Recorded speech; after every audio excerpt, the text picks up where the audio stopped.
Hello, ladies and gentlemen. Welcome to the Frankly Speaking on Fridays podcast. I am your host, Frank Pador. It is currently June 3rd, 2022, 9:57, soon to be 58 p.m. And guess what? It is 9:58 p.m. right now. I told you so. I told you so. Guess what? Another week has come and gone. A lot has happened. A lot of things were said. A lot of breaths were taken. Maybe a little bit of tears. Did you cry? It's okay. It's natural. But something that I'm about to cry about is I have to announce something right here and now. I am not alone with this podcast. As I mentioned last podcast, I was going to have a couple of guests, and they are joining me in the room right now. Please welcome Queen Shelby, my roommate, also known as Shelby, and Avenger with two R's, who's a male, not a female, Brandon. Hello, both of you. Yo. How's it going, Frank? Hi. Welcome to the podcast.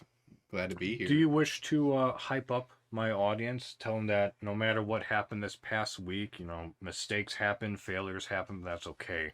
It's a part of life. You got to get through it, and better things are to come. Yeah, the best part about the end of the week is beer.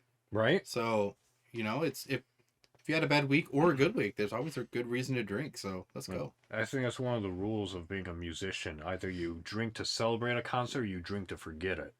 Pretty much. Yeah, that's pretty accurate, actually. There's always a reason to drink. Be like, oh, I at least survived the concert. I wasn't bad, but I wasn't good, but I survived. Okay, drink. Yeah. Yeah, I don't know if you do like promotions or shout outs, but one of my other favorite podcasts that I like to listen to, outside of obviously yours, is and that's why we drink. So it's a great podcast that does a little bit of paranormal and true crime. Yes, that's right. Fun. Yeah, I remember Em and Christine are listening. Yeah. I love you both. Thank you so much for all of your wonderfulness. No, I know you're not, but that's good. I mean, that's one day. From what you did show us of them, they are quite entertaining. They're hilarious, and anyway, but always a good reason to drink. Always a good reason to acknowledge your mistakes in the past. Oh shit, this happened. I'm down. It's okay. Shit happens. You just gotta barrel through. You gotta keep looking towards the thought and the hope that better times are ahead, even though it doesn't seem like it ever will be. But it will be. There's a lot of us around here that experience that, and they triumph. So, with that said, did you know that this is episode 35 of the Frankly Speaking 36. 35? 35? 35. Okay. 5 third, third, 5 third, 3 5. Okay. 5 7. God damn. The Indy race, 5 7. Let's go. Those are my boys. Yeah. Yeah. Anyway, Dork moment. the Indy 500. Watch that. Probably mentioned that. I don't even think I mentioned that. I skipped literally all of my update, like my last week's update, because of the Robb Elementary School shooting. So you have like 2 weeks stuff. Yeah. I got 2 weeks to catch up on, but it's going to be super short. But with that said, as always, we christen these podcasts with a shot. So here is to my guests and episode 35 of the FSOF podcasts. Woo. Boom. Ooh.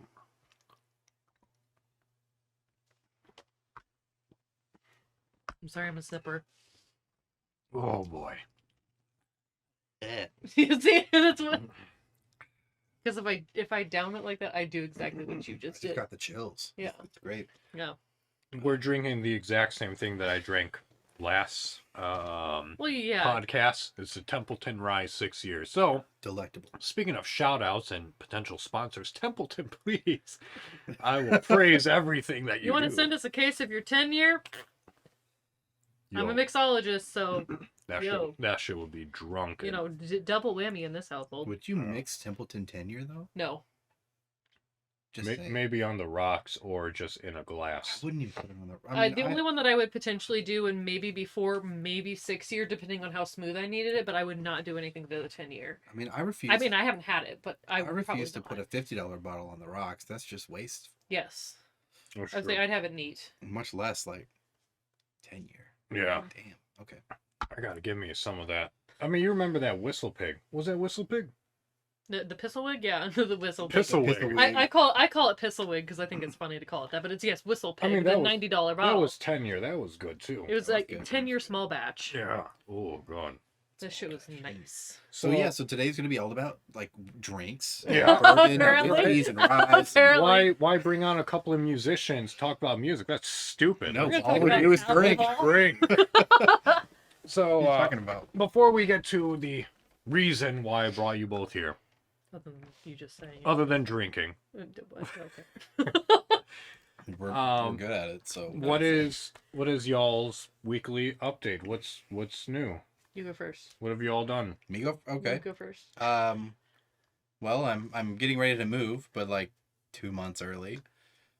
Okay. My main update, yeah, I guess I'm moving back to my hometown, and yeah, got some trips planned this summer, so I can't really do it later.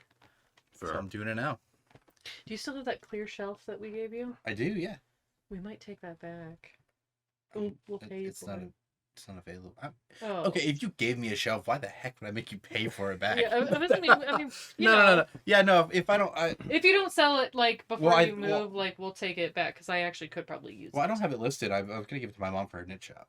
Oh, go for That's it. fine. Yeah, I was Yeah. gonna Good, do repaint it for do her. And that. give it to, yeah. Yeah, do that then. We don't. Yeah, care. yeah. Nothing's more important than us. Yeah. Moms are much better than us. Moms are awesome. But Yeah. yeah, so I'm just getting ready to leave. Been in Bloomington for about 4 years. Yeah. So Long time. Just ready to leave. But yeah. Yes. I mean, hey, Leaving us behind. I won't be I was that like- far away. 2 hours. You need to get us to a Kentucky 4th of July. Oh no, Oh. no. Kentucky 4th of July, lame. No, Derby. Derby is not 4th of July. Oh, okay. Thunder over Louisville is not. Oh, 4th of that's July. what we want. Okay, That's that the yeah, one. Thunder over. Derby Festival is not in July. Okay, so we it's want earlier what do we want? It's usually in May. Okay. Yeah. So Okay. you want to go to the kickoff to Derby Festival, Thunder Yeah. over Louisville. Yes, that's how you say it. Frank, go ahead and make fun of me. Whoa. There you go. Yeah, the Derby Festival. It starts off with thunder. There's the balloon glow. There's a hot air balloon race. There's all kinds of stuff that goes on all week long before the Derby. If you want to go to the Derby, I recommend going to the Oaks first. It's easier to get into. It sounds Yeah. crazy. Okay. But if you want to see the celebs, go to the Derby. Yeah. Gotcha. But honestly, Derby parties are the best part to end out the week. Yeah. Eat some Derby pie. I was like, 'cause we want to do. Get your drunk relative trumpet player to play the call to the post and have it be progressively worse and worse. And it's a good time. We There we always do dollar bets. Nice. You put $1 in the pot, pull out a random horse, and that's who you're going for. Every race leading up to the Derby. Hell yeah, That's let's nice. go. So That's it- nice. That's what I'm down for. Yeah. it's a good time. Hell It's a yeah. good time. Hell Get some yeah. Derby pie and some hot browns. Get some Nice. Kentucky food. Let's go. That sounds. Next year. We might be doing that next Next year. year. Then. Hell yeah. For sure. I'll have a place down there. You guys have a place to crash. No problem. I was say Awesome. we're doing a redneck 4th of July this year. So. Yeah, I'll actually be out in the great state of Montana for the 4th of July. Oh god, that's right. Yeah. So yeah, Your yearly trip. yep. It's gonna be a little longer this time. You know, it's 2 weeks. It's gonna be 3 weeks. Ooh. Going out a little earlier this week Nice. or this year. Well, if everything goes well with this job and other prospects, would you object to a guest? I wouldn't. No, not at all. No. I mean, maybe not this year, but maybe No, not maybe in the this year. future. I can't I afford definitely want to shit take some this people year. out I was there. gonna say it's like Yeah, we got 40 acres off grid out in a valley in on the far west side of Montana, Awesome. I'll bring right next to Idaho. I'll bring Right next to Idaho, and not too far away from Glacier National Park. So Excellent. I'll bring my blow up doll. That sounds great. there you go. You can sleep outside. Hell yeah. Yeah. So Shelby, yeah, your turn. my week. what do you got? So it's been interesting. I mean, I know that y'all haven't probably heard from me in a while. I mean, if you've heard from me, like, other than like from the very beginning of the podcast. I mean, I'll just kind of give like a quick lowdown of the month. I started out the month kind of meh in mood. Got a severe ear infection to the point that I could not hear. I still do not have full hearing in my right ear. But I'm probably about 85% hearing back, so I'm doing okay. I want my full fucking hearing back because we're all musicians. I want my goddamn hearing back. But it's getting better to the point that I can watch TV now and not really experience too whole of like what? That. But I still, but I still experienced it at work because I had one guy. I was just like, I'm so sorry. Like, I literally had to lean over the counter. I'm like, speak up. But whatever. But that's getting better. I'm hoping it's not permanent damage, but they said it's probably gonna be like a month. So I mean, like, I'm halfway through that. Yeah. And got a job back in April that is not working out. And as of a couple days ago, well, not even a couple days, as of today. As of today, but I went through 2 different interviews to go through it. As of today, I officially now have a what my mom calls an adult job. So, and it's much better. It's solidified with hourly pay. I'm not going to be sitting here asking my grandpa, can you give me money? I'm not going to be asking them for that kind of stuff anymore. Oh, senpai. Yeah, I was about to say, senpai. Yeah. I need the money. Yeah. Senpai, money, please. God. But yeah. Okay, this is getting awkward. But yeah, so as of today, as Brandon's losing his shit, I have an official adult job, but it's willing to work with my summer job with my parents. So I'm actually quite excited. It's like finally good luck is running for me. So because it hasn't been for like a while. There you go. Whoa! Yay! I hope it all works out. Yes, absolutely. I hope so too.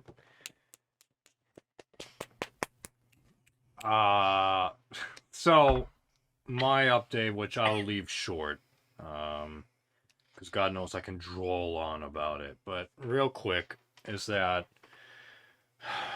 before the shooting happened, what I wanted to say was that last Saturday, like the 28th or whatever it was. When was the last Saturday? I think it was the 29th. Yeah. Because Tuesday was the 1st. Or no, Wednesday was the 1st. Yeah, Wednesday was the 1st. Yeah, so it was 28th. 28th. Yeah, You're right. Yeah, so the 28th. Oh my God, 12 years ago I graduated from high school on that day. May 28th, 11 years. Yeah, sorry, 11 years ago. God. I don't even want to think about how long it's been. I'm older than all of you. Shut up. Yeah, I know. So, bitch, please. Bitch, please. on the 28th of last month, there was an audition, another agent showcase through my agency. I went ahead and I performed and I did a monologue, comedic monologue, and I was like 5th or 6th to go. But there was no time which to like unwind, as I say. I had immediately changed because Shelby and I had to go out and trim some cemeteries for Memorial Day. While we were driving there, my agent sends me an email, which I read from my crotch. Sorry, agent. I mean, it was... My phone was in... Like he's driving and he shoves it down his crotch, so... I mean, like, I understand. I do a similar thing with my phone. So do I, yeah. When it's out like that, but like... I also have I don't know, when I'm using it, it's not in my crotch. You got to balance better. I mean, it's not a balance thing. It's just I know how to drive with one hand. Oh, okay. I have a magnet. I don't need a hand on my car, so. To drive. I need to get one of those magnets. But anyway, a vibration of deep pleasure happened. Oh, God. While I was... Ooh, oh, my. Someone's happy to see me. And I receive a email from my agent that... Can I have another girl in the room? No. I mean, you can get Melly. Yeah, she's not much of estrogen. She's fucking Spade. Yeah. Okay, anyway, sorry. But I get a notification, and it basically says from my agent, hey, congratulations, so-and-so agency wants to hear more from you. So I got the call back. The problem is that the scout for this agency wasn't here this entire week. So basically, I needed to provide the scout by today, which I sent yesterday, an updated rendition of my acting resume and a short vocal reel, which I provided, and all approved by my agent. So that scout is supposed to reach out to me sometime this week, this coming week, in order to set up a time for an interview. And that is all that I know and can say. And I would like to think that I thrive when it comes to one-on-one interviews, because that's how I've got the majority of my jobs. And yeah, Shelby as well. Yeah.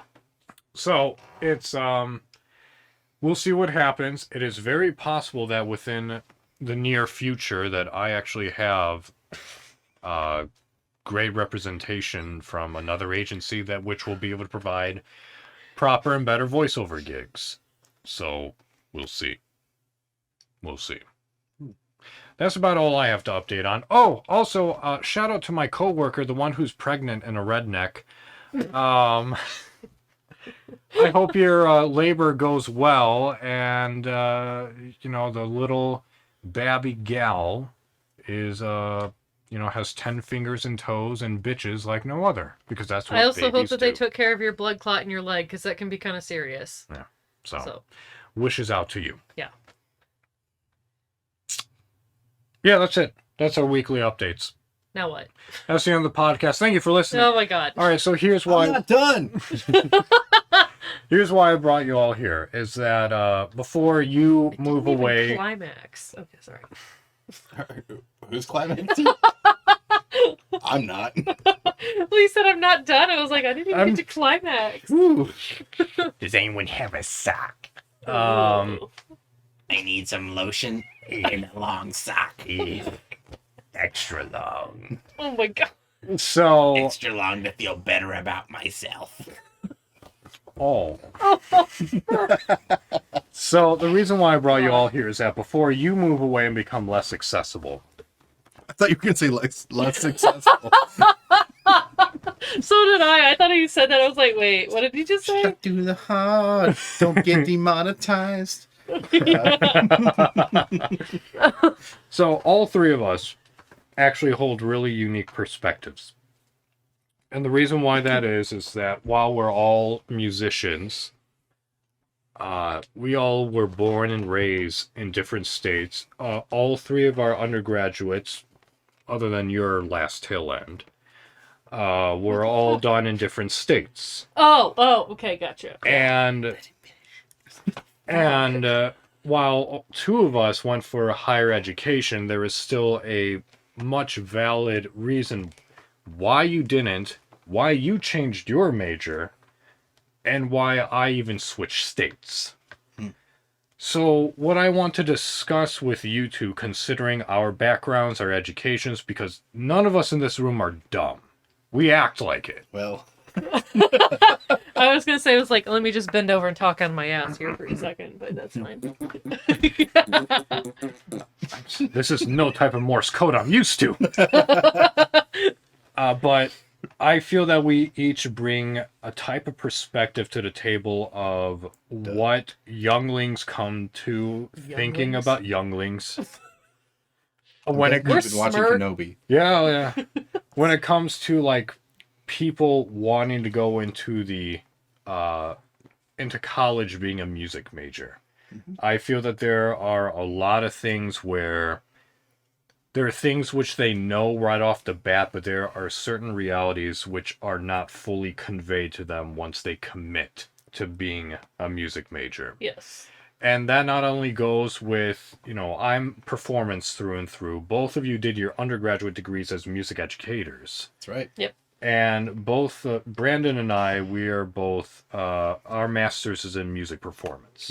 I also have a performance diploma in solo performance that I just finished. Newly finished, yeah. I have 2 degrees from IU and 1 from the University of Kentucky. And technically, my music ed degree was also a performer's degree at the same time. That's true. I know a lot of I people mostly do doubles focused and on that. education, but I also did performer's degree, so. So I feel that when we were younger and when we went to pursue music as a major for college, we each had our own different motives, and we each went into this prospect with certain realities in mind which were not true. I would say prejudices in mind. I wouldn't even say that. I'd say almost delusion. Yeah. Even or then, these delusions of grandeur, and at least for me personally. Yeah. So, to believe it or not, listeners, Whoa, paper. I brought a notepad and I jotted down some questions, like almost as if I am indeed conducting an interview. Oh, God. And of course, it's gonna like skew based on questions and how the conversation divulges and this and that. These are more like guidelines, you know. Is this an episode of Hot Ones? Where are the hot wings, Frank? I was gonna say, I'm like, damn. I mean, I can progressively hotter and hotter wings for every question. I can pour us progressively stronger and stronger shots. Eventually, Everclear. Oh gosh, no. I have a story and a half about that. Yeah. Shit. So That, like race car fuel. Yeah. Yeah. Literally, my dad could run his race car on it, but that's fine. I literally had a getting ready for a job at one point. It was a job that we shared, Shelby. Yeah. And there was a certain place that you went for your drug test. Uh-huh. I remember talking to the nurses at that clinic about Everclear and how it's just race car fuel. It's just straight ethanol. And like we were just chatting it up about, yeah, that stuff is toxic. Yep, you're good. You're clean. Have a nice job. All right, see you guys. God. So, It's glorious. in order to keep things quote unquote organized or maintained, As we talk about Everclear. yeah, no kidding. If I ask a question, just go to my left, and, Sure, and yeah. we'll Just go in a around. circle here, yeah. So the first question that I have, in order to like begin us from the beginning of our youth and pursuing music, what made you initially attracted to music? Oh, Lord. See, I'm not... Just means I get time to think. Yeah, so you get time to think.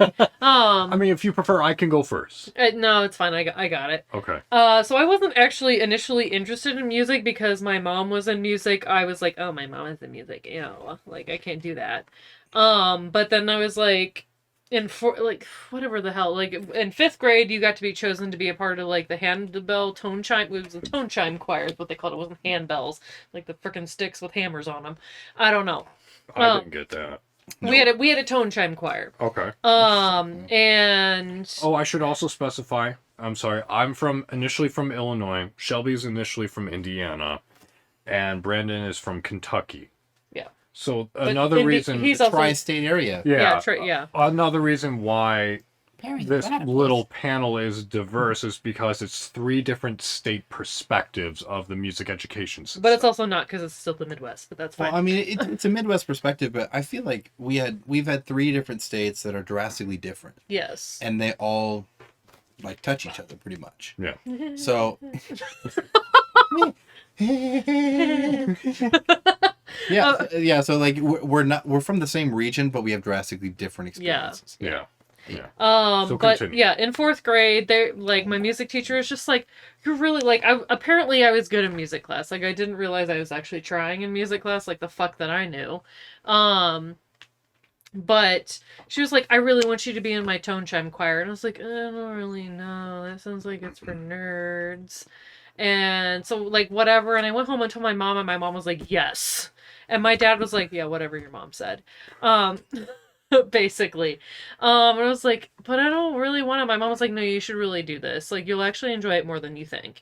And so I was like, fine. She's like, just do one practice and we'll see how it goes. So I did. I actually ended up enjoying it a shit ton in 5th grade.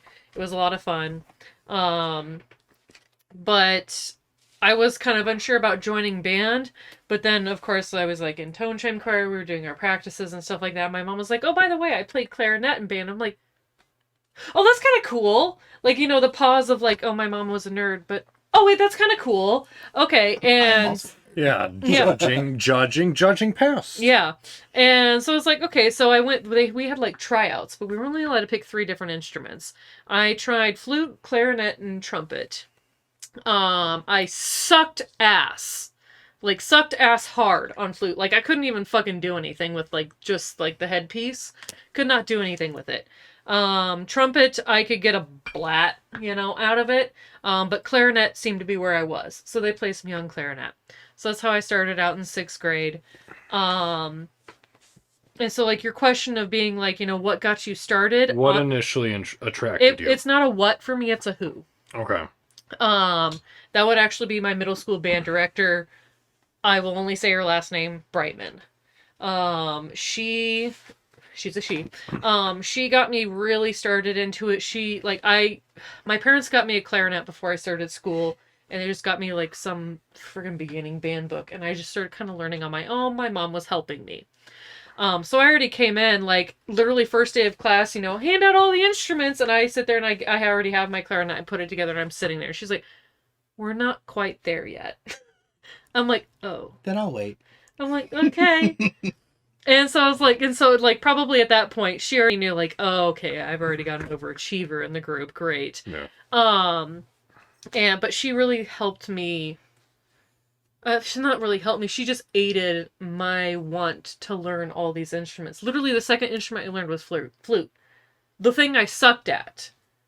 And my parents decided, okay, she seems really into this. So they started to rent from a local music store a beginner's flute. And I got that like right before Thanksgiving break. And of course, that's like a 5-day weekend for us kids. And I took it home, and I was already done with the beginning book by the end of that weekend. And she was just like the band director was like, oh, Lord, this is who I have to deal with. Yeah.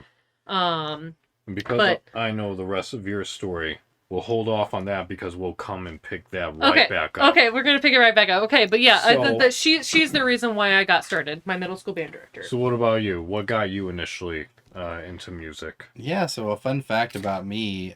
I actually don't even know if you know this. So my story actually begins in Indiana. Really? It does not begin in Kentucky. I grew up in the New Albany area of Indiana, which is right across the river. It's basically Louisville. It's basically part of the Louisville metro area, pretty much. Yeah. So there's not a lot of music in my family. There's some on my dad's side, my aunt, and they grew up singing in the church. My aunt got a degree in music and teaches orchestra to high school and middle school students. So she teaches all the strings. And for some reason, I think it just turned into my mom had a piano from her grandmother, her great grandmother that she inherited. It's a little upright piano that sat in our living room with a little cigarette burn stain on the keys. And it's one of the things that sticks out to me. And she decided one day that I was going to be musical. So it wasn't necessarily my choice. And I think that's why my piano lessons were more of a chore than they were anything else. So I took piano lessons from the time I was about in 3rd grade up until 6th grade. Still suck at piano. Still not good at it. Same. But, it started being this, do I like music? Do I not like music? But by the time I got to 6th grade, even my mom was still influencing me. Even that, so we didn't have a bell choir, a chime choir, whatever, a tone chime choir. Yeah. But we did have regular choir. I was in choir all throughout elementary school, and I loved it. Didn't like piano, loved choir. Had a good time. One of the most embarrassing videos my parents have of me is at a choir concert with me dressed up. Yeah, it's a fun time. I know the whole song, but I will not sing it to you. That's fine. You're not required. No. Yeah, so I kind of my entrance into music was more forced upon me, but the love of music sort of came in response to that by finding the type of music that I loved. Okay. So it was vocal music, and by no means am I a good singer, but I enjoy singing. I was in choir in high school, elementary school. I skipped the middle school route because that's when band happened. And the only reason I was in choir again in high school because I lost a bet, but we'll come to that later probably. I had to wear a goofy suit and everything. But instrumental music kind of came to me in that when I was starting off in 5th grade, we were getting ready to go to middle school. Mm-hmm. The middle school band director comes with all the instruments. You're trying out everything, and they basically pick the one that they think you're the best at, and you go on with that. Well, for some reason, my mom was adamant about me playing the saxophone. Really? So that's what I picked up. And I got my first saxophone. Neither one of us had any idea how to put it together, so it sat in the case for like 2 months before class started. And Yeah, everything started on saxophone, and the real reason that I continue to play music though is not from that initial thought. Music has always been a part of my life, but it's never been more integral until I got to high school. Sure. So my high school band director is the reason that I'm still playing music, along with all of my teachers after there. Gotcha. That's when I first really felt that someone was invested in my musicality, someone was invested in my career in music, and someone showed me what music really was and what it felt like and the outlet that it gave for creativity. And I will say his full name because he's amazing. Bradford Rogers, amazing man from Tennessee originally. Just one of the best band directors anybody could ever have. He's the reason I still do music, but what got me into it wasn't really anything that I could pinpoint. It's always been a part of my life. Really. Sure. I will add to mine. I did take piano lessons, and something that he said was that, I was just like, it was just, kind of, for me, like, I took piano lessons starting in 4th grade. Sure. But I always felt it was a scientific thing. Don't ask me why. I always felt like playing piano was scientific. Like, it was just something that my mom was making me do because, I play piano, you must learn piano. So it was just like, I just did it. But then when I got into my middle school band director, which, fine, if you're going to name, I'm going to be Sherry Brightman, Brad Rogers, he was KMEA president at least once. Like, he's an amazing band director that everyone in Kentucky knows as a fantastic band director. So, he's legendary in Kentucky. In my opinion, he was legendary to our program and legendary to, we'll probably get into it later, but my stepdad was also a band director for 30-something years in Indiana. Sure. So, he knew him very well and knew him as being a very what's the word? Prestigious band director, yeah. So, you were saying? But I was just, like, playing piano was more scientific, and then when I met my middle school band director, all of a sudden it's like music started to be lyrical and mean something. And so that's when I started to really succeed at my piano lessons and started to, like, outplay everybody. And by the time I was in 8th grade, I was outplaying my piano teacher. Gotcha. So, yeah. Well, to answer my own question, I'll also answer the next one because that will stem properly because mine are conjoined, unfortunately, like my potential twin. Anyway, what got me initially attracted to music is that music was always a part of my life ever since my first memory, or one of my first memories that I can possibly recollect. Both my parents played violin growing up. My father should have been a violinist in the Chicago Symphony Orchestra. That's an entirely different story if I'm ever to get my parents on the podcast. And then I'm the baby of my family, so my older sister, my older sister, she played piano and clarinet, gave up both of them. My brother began with piano, but then became a percussionist, at first in band and then orchestra. And then he went off into a drum set, and even to this day, he plays in a rock band type of thing, doing covers and what have you. I've been told it's a good show. I don't know. I haven't seen it. I haven't been to Illinois in a hot minute to see one of his shows. I will say one of my favorite cover band names is Vinyl Richie. That's pretty good. That's pretty good. Yeah. As for myself, being influenced by all that, I knew I wanted to be a part of music, but I didn't know what specifically. And I knew for a damn fact, even when I was 5, I did not want to play violin, taking free lessons from my father because he was a dick. So I did piano lessons like all of us here. And they were fine. They were fun. I enjoyed my teacher, but I got bored of piano super fucking fast.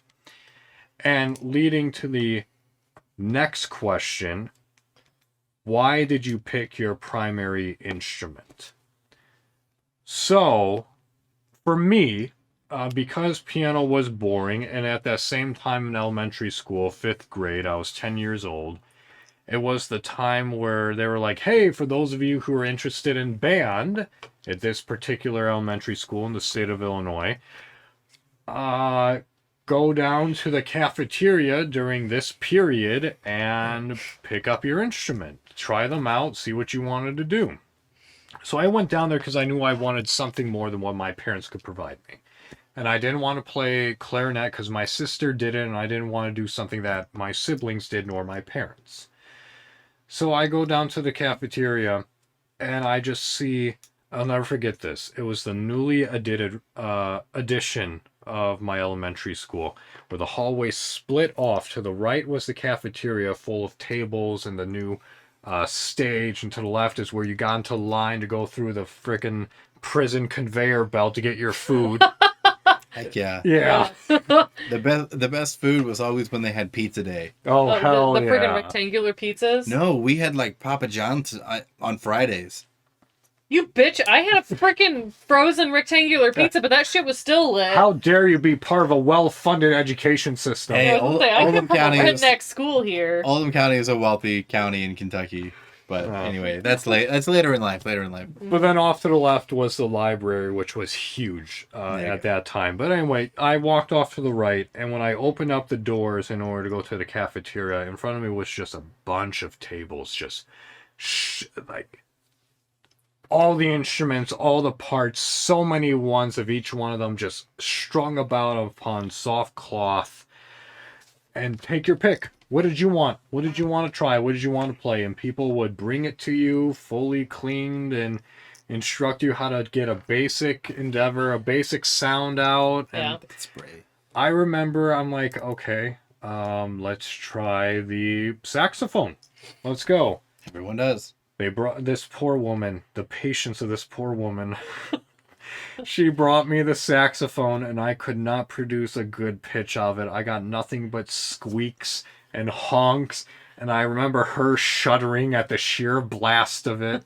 That just sounds like a saxophone. Yeah, it was a saxophone. I'm like, okay, not sax. How about the flute? Maybe I need something a little bit smaller. So she brings me the flute. I could not get a single sound of it, no matter how much I rotated, no matter this or that.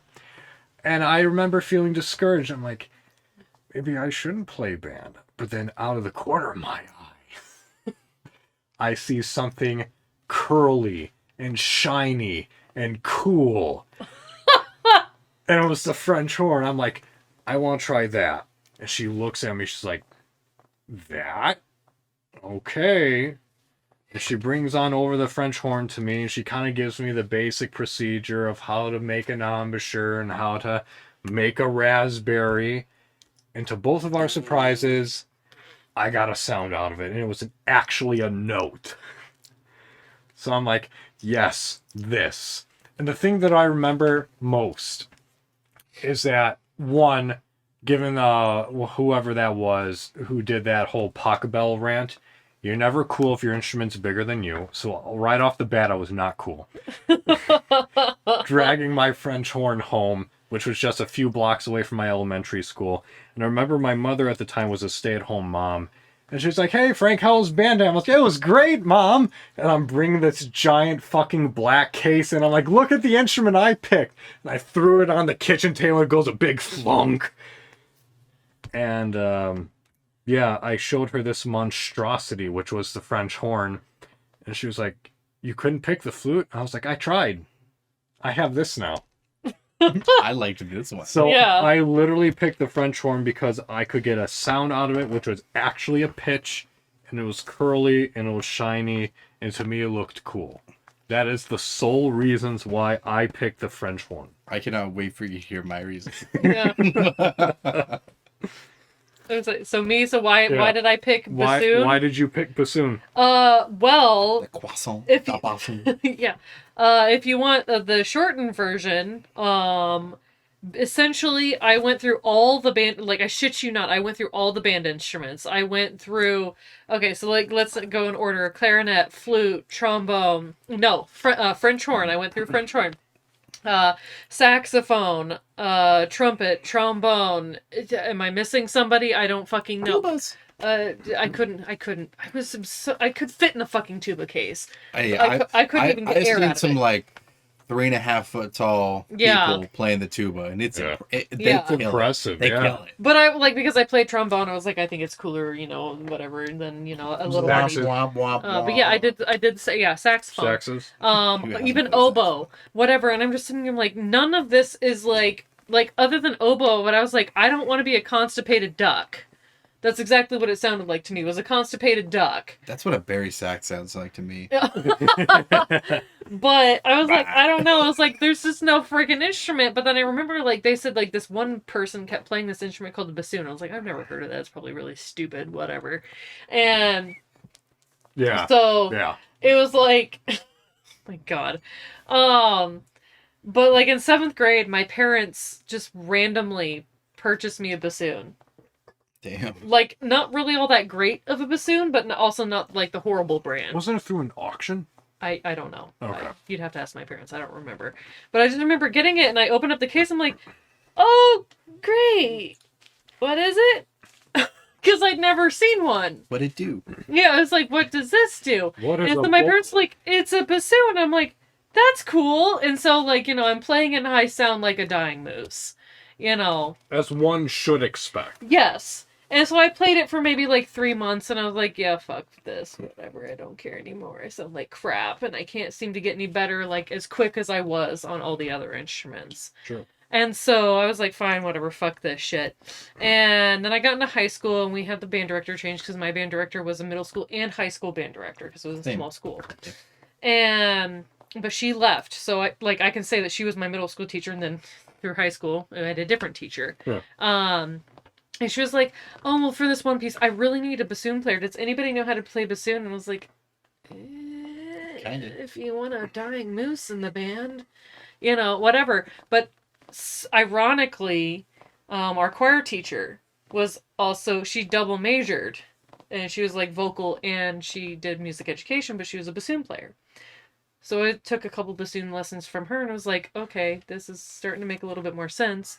And went to a bassoon day at a local university, and I was like, okay, this is like the coolest shit I've ever experienced in my life. And it just, I fell in love with it after that bassoon day. Like, it just, all of a sudden, bassoon was like, this is some cool ass shit. But also, the contrabassoon. The contrabassoon is what actually sold me. I was like, I'm gonna go to college on this damn thing. I'm gonna play a contrabassoon. I'm gonna do it in my recital. And guess what I did? Exactly that. I was proud. I got to play contrabassoon. So yes, that was how it was a long ass winded thing, but it basically went from like freshman year is when I chose. Freshman year in high school is when I chose bassoon. So. I gotta say, some of the bassoon moments in my high school career were some of the best. I never played bassoon. Let me clarify that. But I'm trying to think of the bassoon parts in the Children's March by Percy Allen Granger. Oh, yeah.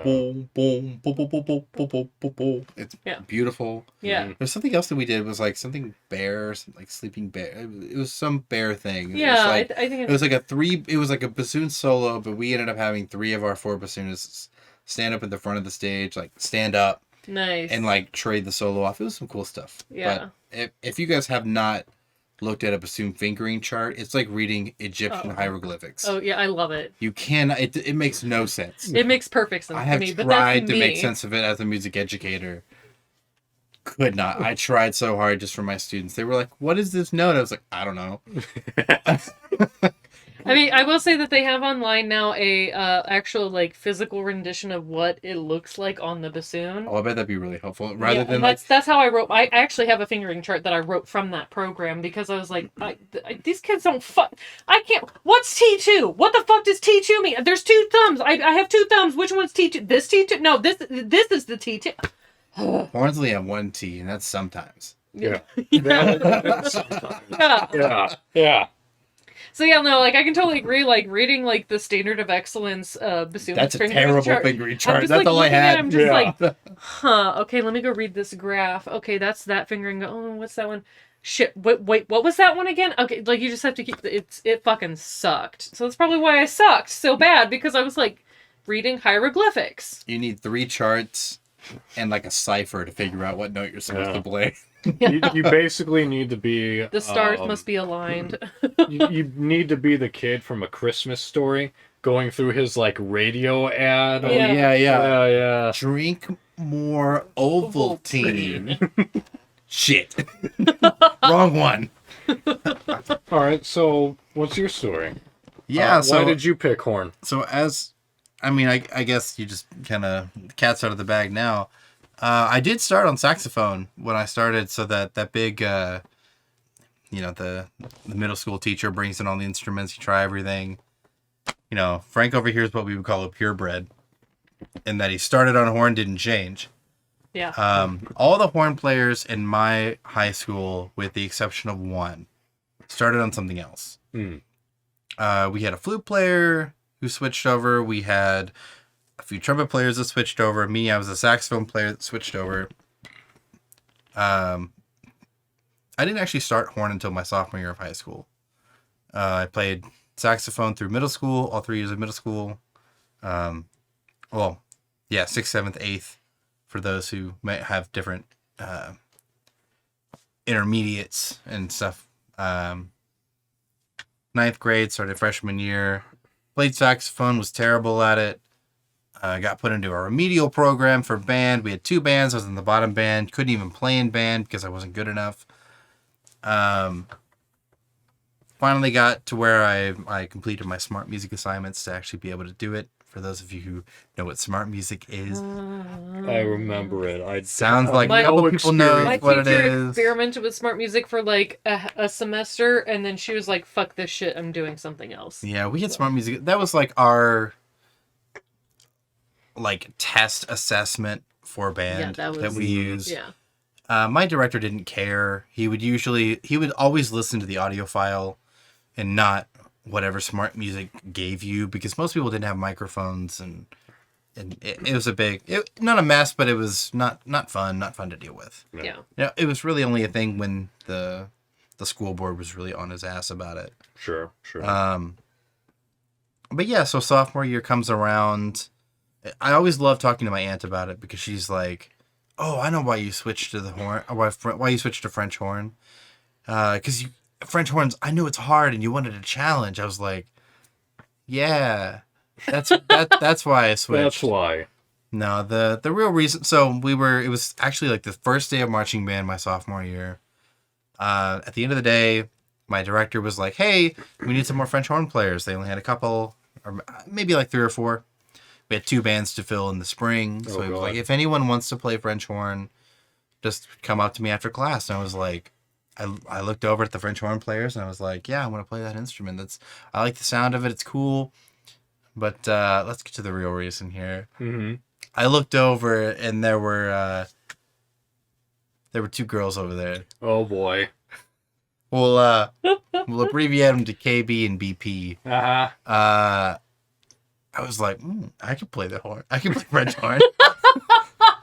So I went up after class, and you know me, I went up to the front of the class like, oh yeah, no, like this will be fine. Like, you know, I'll finish the marching season on the saxophone, and I'll play French horn for the concert season. We were not a competitive marching band. We just played at the halftime shows at the Friday night football games.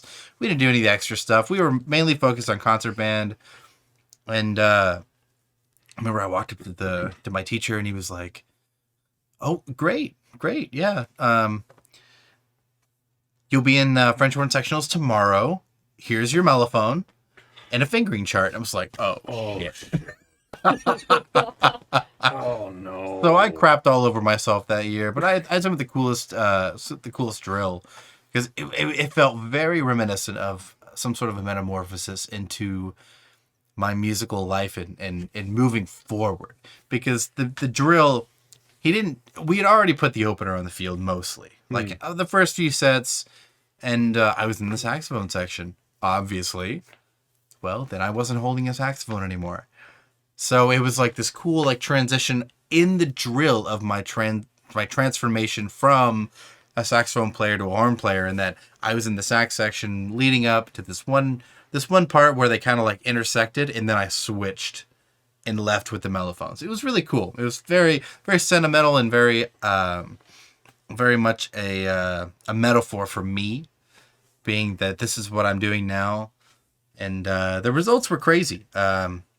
With my Switch, within the first 3 months of me learning how to play the French horn on my own and sitting in the sections, I made all district band, which is something I could have never done on the saxophone as hard as I tried. This wasn't good enough for it. No. So definitely a change for the better. But yeah, it's 2 pretty girls in the horn section that made me switch. Girls help. It, the fun part is that they were some of my best friends through high school. Never any kind of relationship or anything. They were some of my best friends. Coolest people you ever meet. So, yeah. Interesting. Yeah. That's why I ultimately chose the horn. After that, I just fell in love with it. It came naturally to me. I loved the sound of it. Yeah. I loved watching movies, which was very helpful because a lot of movie soundtracks have very prominent horn lines. And I remember talking to some of my trumpet friends in middle school, and it was like, why do you play the trumpet? It's like, oh, because we always get the melody. And I was like, now I get the melody. I was like, so, do you? So, yeah, it was a couple pretty girls, and then I liked the sound of it. I will say that, like, flute was almost my major. Yeah. Like, I took lessons on it for, like, a year and a half. Nice. And I made, like, all region, all district band and everything with that. But then I tried on a bassoon, and I didn't make it. And I was actually really upset by that because I was like, oh, I've been trying really hard. Yeah. But then literally 6 months later, I got into the top youth orchestra in the state of Indiana. So I was like, oh, okay, I don't care anymore. Yeah, you're fine. You go to district, I'm better than you. But I was like, not trying to pull ego on anybody, but I was like, yeah, just screw you. I'm in the top orchestra of the state of Indiana. So moving right along with that progression of moving up and onward, not only with our own experiences and accumulation of growth with our instruments, but when in your life did you decide to make music your college major? The instant I went to bassoon day. Just straight on bassoon day? Yes. So it was a double fold for you? It was a double fold for me. I literally came home from that like completely blown away from everything that I experienced. I mean, not only the fact that I was on a college campus when this happened. Yeah. A smaller college campus, mind you, but... Which one was it? Butler University. Okay. Butler's great. Yeah. And I came home from that, like, I got to play a contrabassoon. I got to play a modern contrabassoon called the Contraforte, which made me crap my pants because it can play even lower than the contrabassoon. Wasn't Sue Nigro there? No. No. That was much later in my life. That was later. Okay. Yes. I thought she was there. But because I learned about the contrabassoon that day, that's when I found out about her. Okay. And purchased all of her CDs and albums and stuff like that. I'm sorry if y'all. For those of you who don't know, Sue Nigro is a very profound contrabassoon player who has made album after album, basically a soloist and profound. Just teacher and just musician. She was also a principal of a Chicago school district. Yeah. Or superintendent or whatever. Chicago school district. So a huge staple in the bassoon community. Yes. But it was a twofold for me that day when I was like, yeah, I now want to go into music. And I mean, kind of because contrabassoon a little bit, it may have been a little bit selfish of me at that time, just because I was like, oh, I would just contrabassoon, fuck the bassoon. I'm going to do this so that I can do this. But then it kind of folded into, I was like, okay, the bassoon is a lot more intricate than I thought. I actually like this. And, then finding out that, bassoon is a scholarship instrument. Pretty much in any college, really. So here's the thing. I said when you decide to make music your major, bassoon is one fold of it, but you decide to be a music education major. So where does the education portion come into your decision? That's a really good question. I think I wanted to be a music ed major for a while, but I didn't really know that that's what I wanted to do.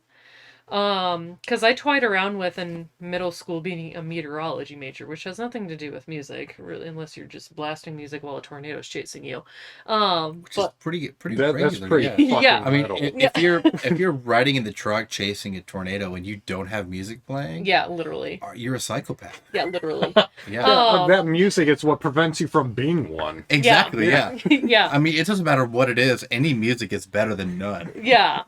So I was toying around went with that idea. And then I was like, okay, but I like music. But then because of my teacher, she was teaching. I was like, I want to be like her. I want to inspire kids. But it never really solidified for me literally until that day. I see. Like, I was still between wanting to do stuff like that. I also wanted to do psychology. Like, I was between meteorology, psychology, and music education. And until that day, that's when I was like, I now know what I want to do. And I just kept going for it. There we go. Which was music education. It wasn't music performance because I hate performing. But we'll get to that. We'll get to that later. Yeah. Okay. What about you? Yeah, mine's an interesting story to a degree. So I was surrounded by music educators both in my high school life with Mr. Rogers, but also in my home life with my stepdad. So my stepdad was a band director in Scott County District 2 for quite a long time. Brought that band. They didn't have a lot of sports teams, so a lot of the parental support was for the band. They were a competitive band, whereas we were not. So I worked with them a lot just because he was my stepdad. So I would come in as an older person, mainly whatever. I'd see what they're doing. I'd go to the contest. I'd listen to them. I'd hear how he was talking about them. And I saw an opportunity to go into music, and I really liked music.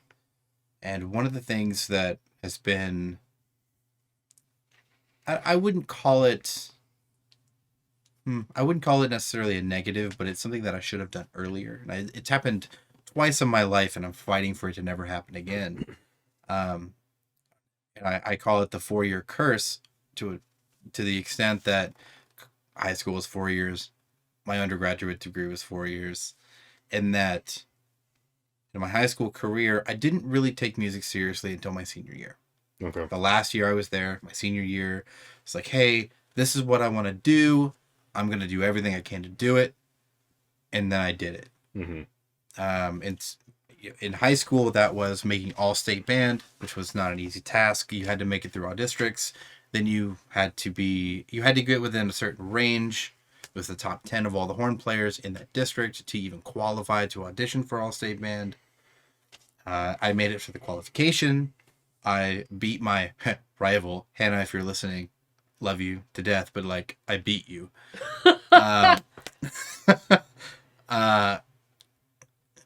Had to make it within the top 10, then qualified to make it, made the qualification, went to the audition, made it into an all-state band. There were 2 all-state bands. I was in the lower band, but I made it to all-state. Yeah. That year, I actually made it an all-state band and all-state choir. Again, if we talk about that later, I can talk about the bet. That leads into why I made all-state choir.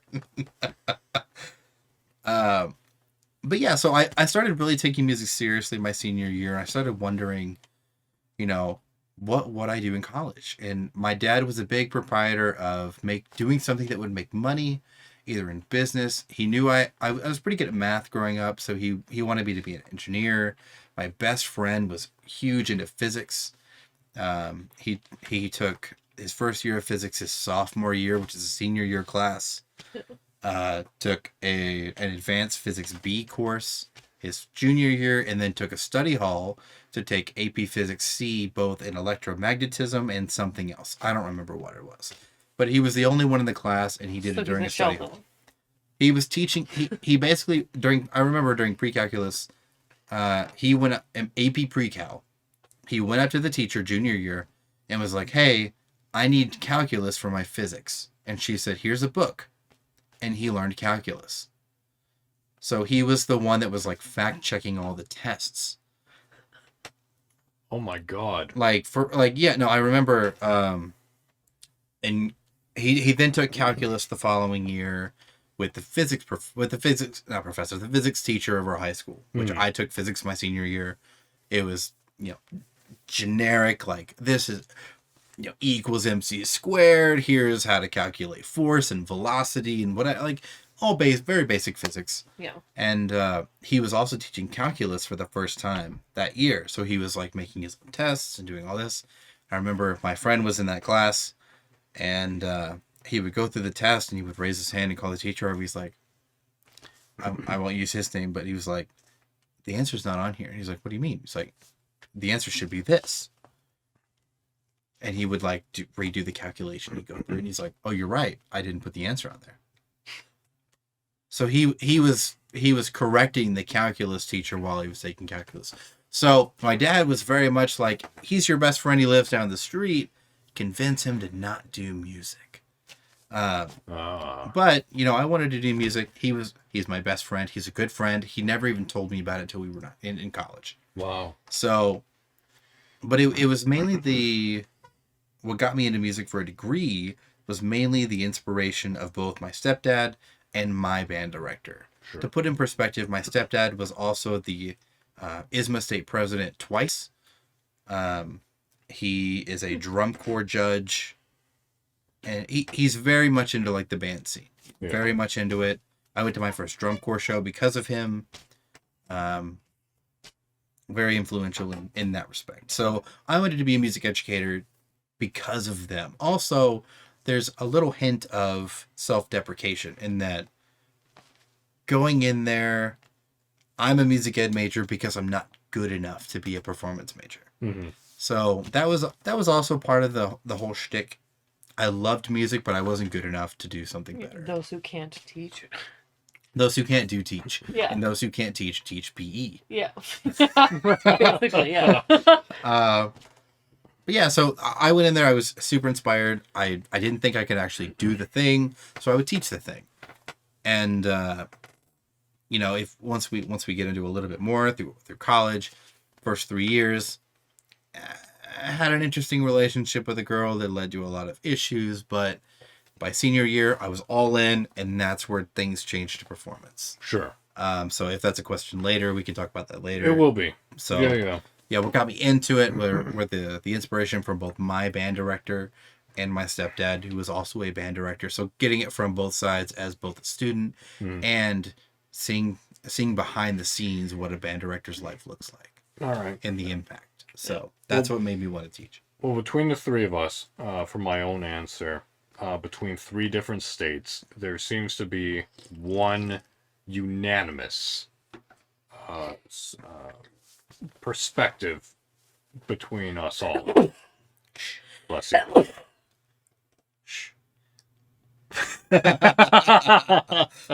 Okay, I'm good. You have a curvy finger. Is that I can't do it straight. Like this, my left one's the best. We're flipping each other off and comparing middle fingers. This one doesn't want to go all the way up. So. Oh yeah, look at that. Have you seen the curve that my fingers can do? I mean, I don't mind. Are you ready? Ew, your pinky. That's a little odd. That. I'm glad you all can't see this. Yeah, I was gonna say this. I'm making a W with my hands. But all 3 of us had a influential high school teacher between us 3. And I remember the first time that I met my high school band director. I was in 8th grade. And he came around whoever was coming to his high school in order to be able to just audition all the individual people transferring to his within the district, etc., etc. And I remember that he came to my middle school, and I was the very last person that he was to audition just to see where I would place amongst his bands, what I knew and this and that. And something that you should know about me personally, especially within my youth, is that I was a horrible, shitty, uncommitted student through my K through 12 education. Did not care for any of it. If it did not pertain to something that I was interested in, I did not care because I knew it would not carry through my adulthood. And I still hold that belief to this day. So, when the late great, he's since deceased, Chris Keys is his name. he was my high school band director and the high school band director of my high school for many years. He essentially built that program. He's a French horn player as well. And he came waltzing into the band room of my middle school. He auditioned the flute player, whose name I remember, but she's not of great importance to the story. But I remember he sat down. He's like, "So you're a horn player too?" I'm like, "Yeah." He's like, "Okay, take out your horn. Let's see what you can do." I said, "Okay." I take out my little Holton H365 or whatever it was, H345. And he's like, "Okay, play for me a C major scale." I don't know what that is. He's like, "Okay, can you play for me a F major scale?" I don't know what that is. And the reason why I don't know what that was, because I was in 8th grade at that time. You would think I would know it, but I didn't. Because my middle school band director, to me, was a shitty-ass teacher. He didn't teach me a goddamn thing. The only thing that he taught me was, if you're early, you're on time. If you're on time, you're late. And if you're late, it's inexcusable. That is the only thing he taught me. So when Mr. Keys came in, and when I told him I didn't know how to play any of these scales, and he comforted me, he said it was okay, he busted out his horn, and he started playing all the scales, 3 octaves. The man was a huge Star Trek fan, so we started playing Star Trek themes. You mean Star Wars? No, Star Trek. I know that one. He was a huge Star Trek fan. I was gonna say, it was like, because you said he played Star Wars for you. No, Star Trek. You've said that many, many years, and this is the first time I've heard you say Star Trek. No, he was a huge Star Trek fan. He would always... Da, da, da, da, da. Oh, yeah. Okay, that is Star Trek.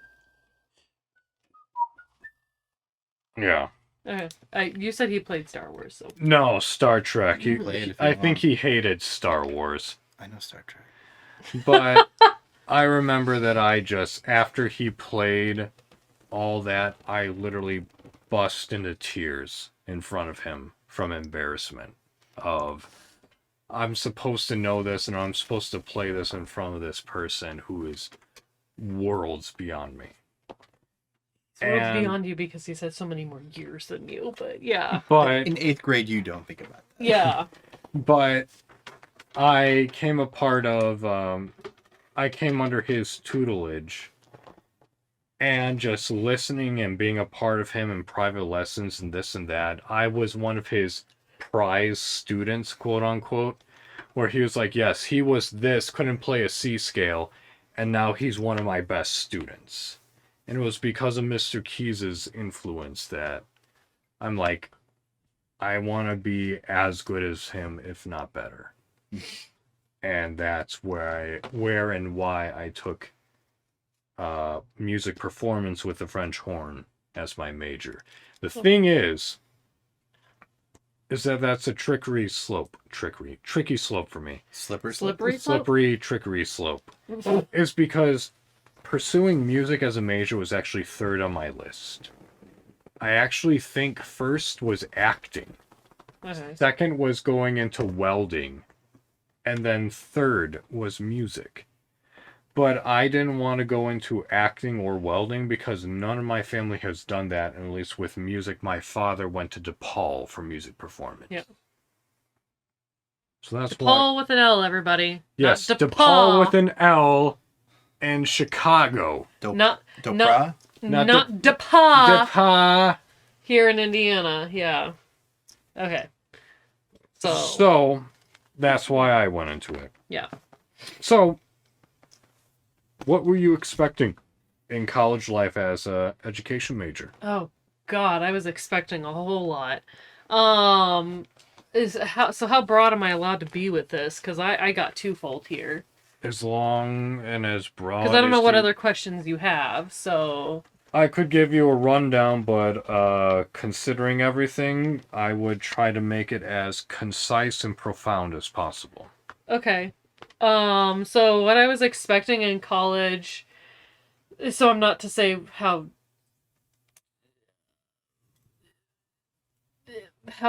how disappointed I was, or just what do you just want me to answer? What did I suspect? What were you expecting? What did you suspect? I expected a lot more because I thought that, I wanted to go into band. I didn't want to go into elementary music. I was expecting a lot more band teaching stuff instead of so much elementary music crap. Because I went to 2 different universities, and each university wanted to focus on 1 year each of elementary and then a half a semester on band. I thought that was shit. Now, so that's what I was expecting. Okay. And I was expecting like 2 years of like intensive focus, maybe clinicals and shit like that, and then other like researchive and like, score study type focus on band. That's what I was expecting, if that's what your answer is. I'm sorry I went past that, but I was expecting at least 2 years of some sort of like intensive focus on band or orchestra. Okay, we'll leave it at that then. I was gonna say, it was like if there's another question that it'll elaborate. Okay. It'll elaborate. Okay. Yeah, but that's what I was expecting. What were you suspecting in college life as an education major? I was expecting it to be easy. To be completely honest. That's kind of my, like, I was expecting it to be band, and like, I was like, oh, it's going to be easy, I'm going to get it, like, it's, it's going to be some new things I might not know, but it's going to be like, oh, I got it, like that type of stuff. I was expecting it to be, I honestly, I'm not even going to lie, like, I was not expecting gen eds. That really wasn't a thing in my brain. I was like, oh, fuck you, statistics, I fucking hate you. Sorry, okay. I mean, I had already taken AP statistics, so I kind of got out of that. I took fucking basic statistics and I failed my ass off twice. I'm just saying, in high school, I took AP stats, and I got out of my stats class in college. I also got out of my whole first year of music therapy, music theory. So I didn't have to worry about that, but there were some problems with that too, with how they defined certain things was different than how I learned it in high school. Sure. So there my first couple there was a test that I missed one question on after I specifically asked, okay, so you mean this and I should call it this, and the answer was yes, and I said that on the test, and they were like, you got it wrong, it should be this, which was what I knew it as. It's like, okay, whatever, you suck, whatever, let's move on. I expected music school to be pretty easy. I expected to be in the band. I expected to, learn a thing or two here, learn how to play a couple different instruments, and kind of go on from there. And I was sorely mistaken. The life of a music education major at the University of Kentucky can be a pretty busy one. Having to go and observe a lot of classes, not just classes in the university, but go out and observe classes in high schools and middle schools and elementary schools, and have a certain level of understanding as to, and communication with the teachers in that region of, what are they doing? Why are they doing it? How did the class react? What are your interpretations of what's going on? So it ended up being a lot more than I ever expected it to be, but ultimately that was in a very good way. So I expected it to not be a lot. It was a lot, but I loved it. So that's kind of where that was. Gen eds were a pain in the butt that, I met a lot of friends through. Mm-hmm. Other than having my best friend who was a physics major in high school, or a physics person in high school, then going to major in physics at my undergrad with me. He helped a lot in meeting some people outside of the music department, but gen eds did that as well. So I thought it'd be easy. Wasn't so easy. So let me clarify. You state of Indiana, Kentucky. Yep, UK. Both of you went from high school straight to a 4-year undergraduate program. That's right. Yes. As music educators. Yes. Yep, no break. Nope. Just right after high school, straight into it. I had my mental health thing, but right. Essentially, I got caught up. So yes, still. That's potentially something we'll get into. Okay. I had a summer break and enrolled. Yeah. Gotcha. That was it. Yeah. So, in total, let's just share off my questionnaire how many years it took for you to get your undergraduate degree. 4.5. In school 6 years, total 7 years. It took me 8 years.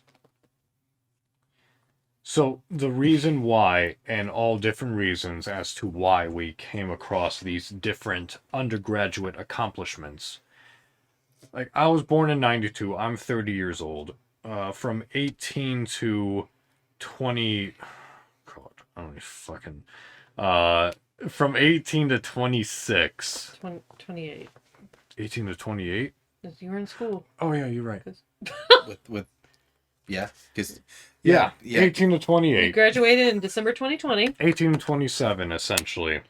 It took me that long to get my undergraduate degree. Yeah. So what I was expecting... Wait. Were you not a graduate student here at IU? No. No, I was a graduate student here at IU. Okay. I began Never mind. We're good. I thought I was confused. I don't think I am anymore. No. So, for me, because I blow my mind, because Robert Fox, is he's an undergrad. He's taking a little bit. It's okay. I have a relative with the same name, and he's like 60 years older, so it's fine. Great, so it's him. Yeah, it's him. No. So for me, I graduated high school in 2010. I went to a community college. I love you, Robert. Say hello to your wife. Yeah. She great. She great. You great. Give me an update on that book of mine. Yeah, really. How many people did you give books to? Well, Clevenger was one of them. I know. Good luck. Anyway, sorry, didn't mean to derail. No. So I graduated high school, and my expectations. I eventually decided that yes, music major and music performance was going to be my major in college.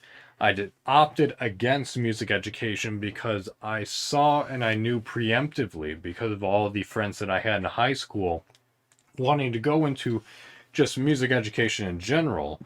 I mean, just education in general, let alone music education. I knew that Illinois were fucking assholes with the amount of tests that you had to do and the prices of the amount of tests that you had to do. So I figured if I could just be a music major, get a master's degree, I can forego all of that and still teach at a college level. Yeah. So, while I was on the way to do that, my grades in high school sucked. I was a C average, C plus average. So I knew I would go to community college. I did that for 3 years. This is supposed to be your expectations, not what you got. Yeah, your expectations, bro. My expectations was that I wouldn't get fucked over with universities picking and choosing what courses that I had and had accomplished to their curriculum in order for me to start my degree over again twice. Yeah, well, you know that you and I have similar experiences. So yeah, I have the very different experience. Yeah. I had a very straightforward experience. I have no idea how many years in total I actually took my music theory and oral skills and piano proficiency courses. Far too long. I don't know why C major scales are spelled differently throughout every single university when they're not. Whatever. My expectation was, I'm a good horn player. I'm going to practice being a good horn player, and I want to perform. That is what I expected. What I received was a bunch of bureaucratic bullshit. Bureaucratic bullshit. Which only cultivated for the sake of the prospect of the university through thriving through unfair, unnecessary tests, which made you start lower than what you should so that you paid more tuition. So you had a great experience, is what I'm understanding. It was the only thing missing was a pina colada. Yeah. Do you like pina coladas? Yeah. And getting fucked by the university. Yeah. I went from my high school to McHenry County College at Illinois State University to Northern Illinois University. Essentially every single time starting my degree over again as a performance major. Damn. I was gonna say, I started out at Butler University here in Indianapolis, Indiana, and it's a private school, and so it had really, really great teachers. And then I went off to Illinois to go to a 4-year university because I needed to get the fuck out of Indiana so hard. Welcome back. Yeah, welcome back. And I went over there, and they were like, "Oh, because you went to a private university, we can't accept any of your credits. You're gonna start your whole degree over." And I was like, I did 2 years. Like, literally, I've done everything that was, like, technical to a music education degree. And they said, no, you gotta go perform for those professors. Those professors didn't even give a shit. They didn't give a shit. I just literally said, I can do this. And they're like, okay, stamp of approval. Like, only one professor actually made me do something. Yeah. And even then, she was like, stamp of approval, I don't give a shit. So it's like, yeah, I had the kind of the same, you know, my shit didn't transfer over, but I still ended up having to do fucking 4 years. It didn't matter, but thankfully I didn't have to do piano at that university because I think I would have killed myself. Yeah. But that's fine. So, moving right along, what were your experiences? Yeah. And I will say this much. I know we all have good experiences. I know we all have bad experiences. I know that we all have felt discouraged at one point in our time throughout our higher educational experiences. So, pick one or two of the worst and the best experiences that you had as for your higher educational degrees. I mean, okay, for the worst, I mean, obviously was the credits just not transferring. I was expecting at least a maximum of 3 years, and I ended up having to do 4. I think that was the biggest disappointment, and I eventually got over it because I was like, fine, whatever. I had like a whole year where I was like doing basic credit hours, and I had like a shit ton of free time. It was glorious because of that. So I was like, you know what, fuck this shit, whatever. Another bad experience, and I think it's potentially because I'm going by my second school because like. I mean, I had a really bad experience at my first school, but I want to say that I was also mentally not with... Like, I was with the world, but I had a lot of shit going on in my life. Not that this is a podcast to share it. But I hated my life. Let's just say it. At my first university. The second university I went to, I was doing much better. And I think between both universities, I will say it is the administration that really kind of ruined a lot of things. Because the first university, they made it publicly known through the entire university that I was the second highest scholarship winner. So already expectations were super fucking high for me. And that I'm this type of person. I'm a fly on the wall. I was always like that. Even in like my second university, I was a fly on the wall. And then second university, administration was just shit. Like, just administration wasn't good. All they wanted to do for like our freaking weekly convos or whatever convocations that we had was they wanted to talk to us about entrepreneurship. I kid you not, that word became so goddamn boring because that's all they wanted to do is just talk about music business. Not music education, not bring a local music educator or bring in a popular music educator from the state to talk to us. They want to talk about entrepreneurship. And I was like, just kill me now. Like, this does not make me feel like my degree matters in this university. So those are my two bad memories. Good memories? Or just experiences. Experiences, yeah. I will say that amongst the first university, I don't really have a whole lot of positive, really, for me. It was just a whole negative experience. But second university at NIU, I was mostly a fly on the wall my first year there, and kind of even my second year. But I would just say that the opportunities to be noticed were a lot higher with that university, not just because there were only 3 bassoons in the whole entire university at the time, but I felt like ensemble directors and all ensemble directors were actually really respectful of knowing people's talents, and they weren't going to disrespect them at any rate. Like, I mean, no matter how you learned. So I felt like ensemble directors were a really positive aspect of that. Sure. And then I would just say that just like the friends that I made through that, because I'm still friends with many of the people that I went to school there. And just, I think because it was, private to public, public, there was a lot more people.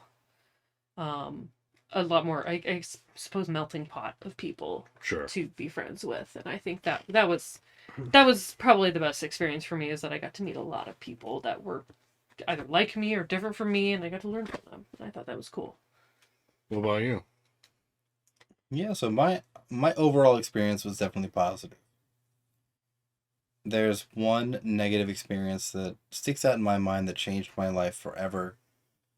I don't know if you guys had to do them, but we had scale juries, where every semester, each semester, each year, you had to learn a different type of scale and be proficient in all 12 scales, essentially. So the first semester, freshman year, was working on some scales, just met some new friends, was kind of like, am I in the right place for this? I've always been sort of that annoying person who didn't have to practice but was always good enough to get by. Sure. So what was practiced through high school, never practiced, but it ended up being the principal chair. My freshman year, go to scale juries. We had easy scales and hard scales. So easy scales were the scales that went up to 3 to 4 sharps and flats. Everything beyond that was a hard scale. I remember I was so nervous going into my first scale jury. My first scale was an F major scale. Easy for horn players. That's the one you always play. It's always one of the first ones you learn. And then my second scale was a D major scale, which for those of you who don't know has 2 sharps. And I couldn't play it. I worked so hard on the hard scales, I forgot to work on the easy scales, and I failed my first scale jury on an easy scale. So that messed with me quite a bit. A friend of mine at the time, what also kind of compounded it was, I had a good friend of mine at the time who, there was a little bit of romantic interest there, and another friend of mine was a hardcore cock block. And she was like, oh yeah, I'm so sorry, let's go get some ice cream and hang out. And he was like, I'm going to come. And it was like, didn't help. But the rest of the time was pretty positive. So I had, like my 4-year curse, by the time my senior year came around for my undergraduate degree, I really took playing seriously. I had a fantastic senior recital where my teacher encouraged me to pursue graduate degree in performance, which I did, on top of being a member of the orchestra and the top band ensemble. I really, really worked myself from the bottom to the top, and is finding my way through how to practice, what to practice, how often to practice. There were definitely some trials and tribulations, but ever since that failing of the scale exam, it just kind of lit a fire under me that's like, I'm never going to be there again. I'm never going to get caught unprepared again. And overall, my undergrad experience was fantastic. Coming into graduate school, I can also say the same. I came in at the bottom of the totem pole. I was in a position that I didn't like, didn't feel appreciated. I was a performance master's degree. I was pursuing my master's in performance, and the person next to me was a theory major who was the principal horn of the band I was in, and I was the assistant. And often he would ask me for advice, and he would ask me to play solos, and he would ask me to do all this, and he would get all the credit, and I was like, no, this isn't going to happen. Put my foot to the, or what is it? Put nose to the grindstone. Nose to the grindstone. Yeah. I was going to say blade, because that's, you're actually sharpening that. Anyway, put my nose to the grindstone, started working. That's when I was working with the famous Dale Clevenger before he passed, January. This past January. Wow. Wow. Okay. Anyway. Yeah, it's still a shock. Yeah, so I studied 2 years with him. Amazing horn professor, amazing horn player, amazing just person in general. To Dale. I still can't call him that because I haven't won a job. To Mr. Clevenger. To Professor Clevenger. Yes. So his rule was when you win a job, you can call him Dale. Indeed. Yep. We all just did a little bit of a shot, so. He's a wonderful guy, so. Yeah. As he chokes. I was going to do the whole thing and then I stopped, and that was a mistake. Yeah. So yeah, I studied with him. Gave me a lot of encouragement. One of the big moments in my there are a couple moments in my mind, especially for him, but one of the big ones. There are three major moments. I can go on and on. Yeah. I can talk about that man for a century. Yeah. The first one was we were working on some Mozart, which it's notoriously difficult to play Mozart well. Yes. Yes. You can play Mozart, you can play it decent, but to play a really good Mozart, it's hard to do. And I remember we were working on some Mozart. We'd been working on it for a couple weeks, and he was trying to convey his sense of musicality through it, and how I can replicate it. And I remember he called, I think it was Jeff. Mm-hmm. He called one of the other teachers in. He was like, "Listen to this boy play Mozart." Kind of how he talked. Tennessee. Yeah. Funny enough that both of my big inspirations of being musicians, or of me being a musician, are both from Tennessee. Yeah. Another time I was playing. Actually, it was when you were my assistant, mm-hmm. Frank, playing in one of the ensembles here at IU. He allowed me to borrow one of his instruments. Yes. Remember, I played his triple Paxman. Yep. Triple Paxman High F. Yep. So I played one of Dale Clevenger's instruments. That was a fun thing to try to tune to. It was you did a good job. It was me struggling with Heffy there. It was way easier than you tuned way better to my 8D than you did a Geyer horn. Yeah. Or not a Geyer because triples aren't Geyers, but yeah, to a horn that was in tune. Yes. Yeah. Yeah, and after that concert, I remember I was looking for him, trying to return his horn. Actually, my profile picture is still me with Mr. Clevenger and I'm holding that horn. Yes. Yeah. Yes. I remember we had looked for him. Things were dying down. We decided, hey, give it to him the next day. Start walking out, and you just hear from the back or from behind us and backstage, "Give me that horn, boy."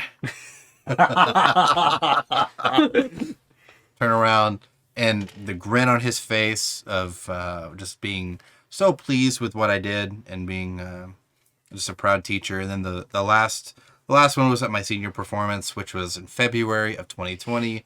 For those of you who are thinking about it, yes, that is right before the lockdown, and before everything kind of went off. I played some pretty hard repertoire from my senior recital, or from my master's recital. Yeah. And remember, he came back. I had a couple things I wasn't feeling so great about, but he looks at me with a smile, shakes my hand, gives me a pat on the back, and says, "You did good." Yeah. Yeah. So, it's these teachers. It's honestly the reason I do music is for my teachers, from a band director to a private teacher to a college professor. The encouragement that I got, even from my undergraduate teacher, who I went to his retirement, even just after that senior recital, he said, "I really think you should pursue a degree in performance after this." I said, "Okay." So all my auditions were at the top music schools in the country. I made it into IU, and I'm that much better for it. Yeah. So absolutely. Those are my experience. I had that one negative experience made me think I will never be here ever again. Yeah. And I never was. No. So everything else since then has been positive. I can't talk enough about IU, the experiences from the horn department. When we say IU, we mean Indiana University Bloomington Yeah. School of Music. Indiana University Bloomington, the Jacobs School of Music. Yeah. I've played in operas, I've played in orchestras, I've played in bands, I've played as a studio musician, I've played I've accompanied silent films live in that's in right. an auditorium. Yeah. I've gotten paid to do some stuff. I've not been paid to do other stuff. That's the typical musician life, by the way. There's been a lot of opportunity through the university that's been incredibly positive. Even though there's not a lot here. Yes. Outside of the university. If you don't get a job at the university, you're not really getting a job. Yeah. Indeed. But basically. Those are my experiences with my degrees. Yeah. Sorry if that was a little long-winded, but no, there's a lot. There's a lot to talk about. How many questions do we have left? Only a couple. Oh jeez. Oh boy. I can talk for days. Let's go. Yeah, I was gonna say it was like we're already like an hour and a half in. Jeez. That's okay. Oh, Okay. It's making up for all the time that I didn't do an hour with these podcasts. Gotcha. Oh God. So, I'll keep mine short to the best of my ability. Obviously, the bads that I've had with my higher educational degree is primarily just credits, not transferring, and how it took me 8 years to get one fucking degree. Yeah, it sounds like a lot of your roles has been administrative. Yeah. Right. Rather than music related. Yeah. The one music related gripe that I could extend was my horn professor at Illinois State University in Normal, Illinois. Was I want to call him out because he's such a bastard, but he's retired now, so what difference does it make? Yeah, do whatever you want. Yeah, whatever. If he's retired, what difference does it make to not call him out? You know, whatever. Say whatever you want. Previous horn professor, Dr. Joe Neisler, was... What a name. Well, he actually studied under...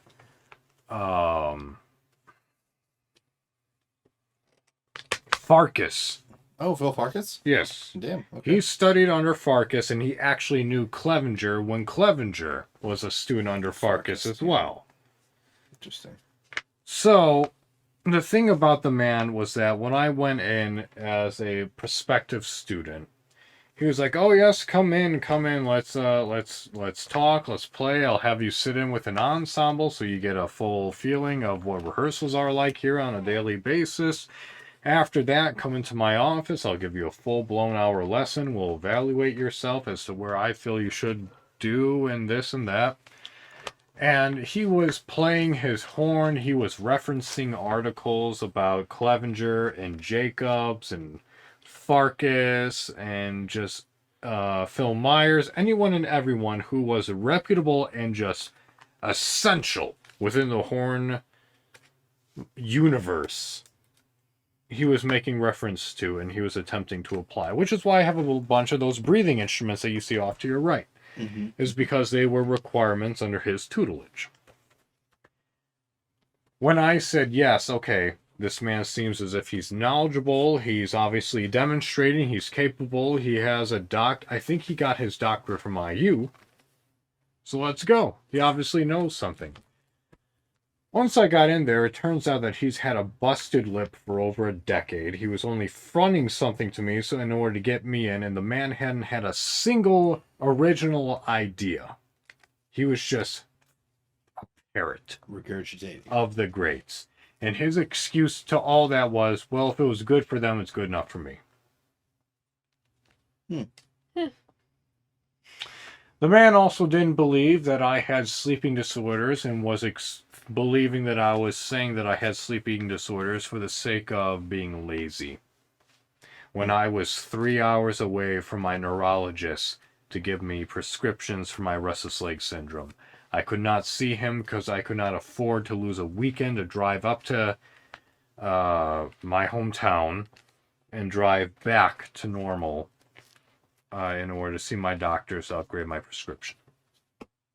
So I essentially withdrew from ISU to preserve what little GPA I had to transfer to NIU.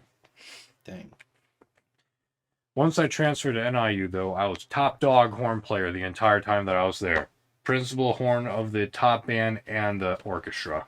I'm here to concur for that. Yeah, that's actually what happened. Cool. Yeah. I beat graduate students and other talents. So that was the worst that happened. Much like you, and much like you, when I got to my undergraduate... He pointed at me first, and then Shelby just for... Yeah, just for physical reference, yes. Yeah. To both of you, windmill. Yeah. I feel that once I got into my next... when I got into NIU, when I got to a status of... I'm not bad at this. I actually have something with this. That feeling of recognition. Because when I got to NIU, when I was top dog from out of nowhere, which was a huge fucking surprise to me, too, that's when people started... It was also a huge relief, just as knowing I was there before he was there, and... Yeah. He saved the horn section, let's just say that much. Like, it was a huge relief not only to be recognized for my talent and for my playing ability, but also the professors were calling me outside of the university to be like, hey, I need a horn player, help me out with this other thing that I'm doing. Of course, absolutely, thank you. And I got paid for it! Like, holy shit, this works? And then, when I went to audition to IU, it was literally at a Gambit. Can we talk about the audition here? Yeah, we will. We will. I love this story. Oh my god. So when it came time, like my time and Shelby's time at NIU, because we knew each other then, more so than just knew each other. We were.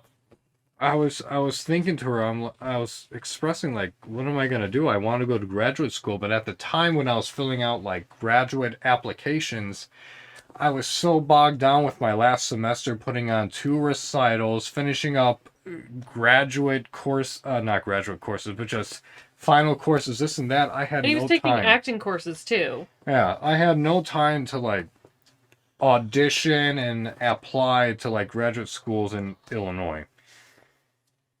So she said, well, why don't you apply to a couple in Indiana? I'm like, okay, where? She's like, well, you could try Butler and you can try IU.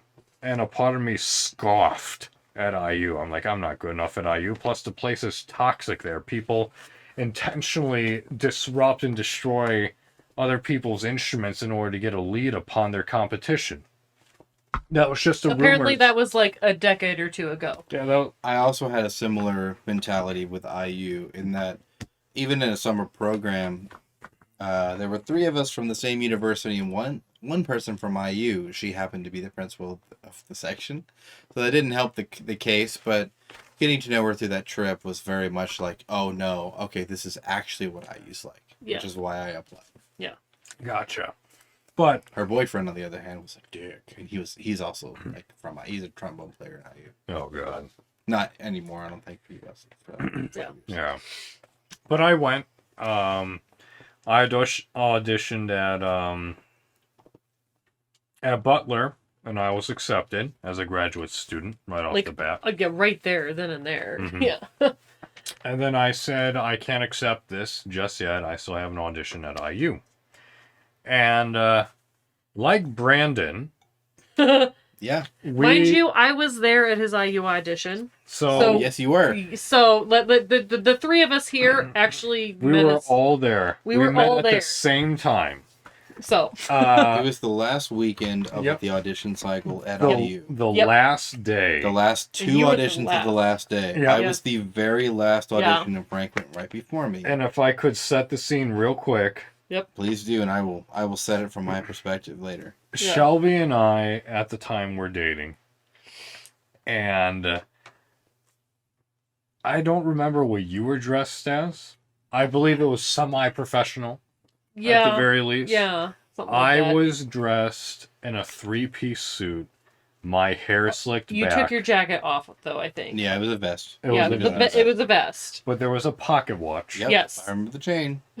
And if you don't know me, like, just looking at me, there's a resting bitch face. I have that of the male equivalent. I was not afraid of your face, but when you went in, because Frank went in right before I did. And I'm sitting there trying to talk up the... Lane. It was Lane, yeah. But he was the AI for the horn studio. He taught a lot of undergraduate non-majors.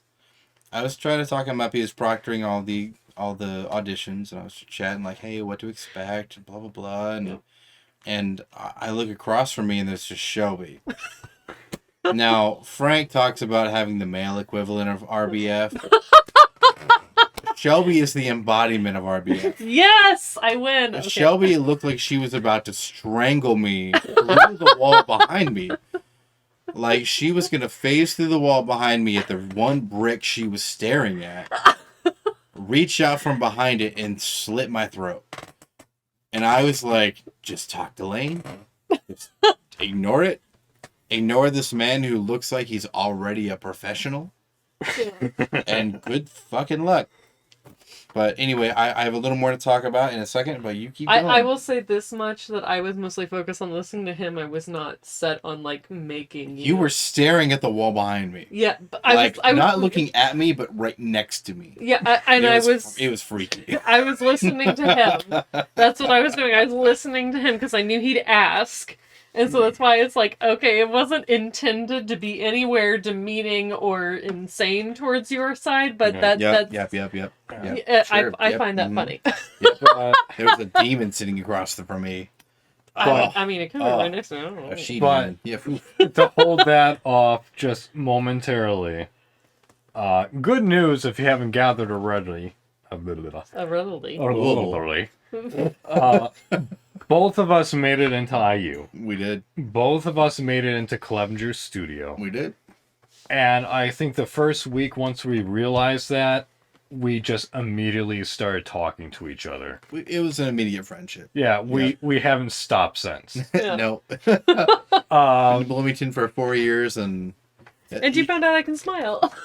Yeah, I found out that Shelby is not a beast. She might be Shelby Beast, but she is definitely not a terrible person. But it's just to end my question of like good and bad experiences. Oh yeah, we had a question. Sorry. Yeah, at NIU being recognized was a great experience, but being able to... I was never the best of the best. I never was. I was always the best of the worst. And being accepted to IU and studying under Professor Clevenger was just... that is literally the highlight of my musical educational career. And the fact that he took me in such arms and respect...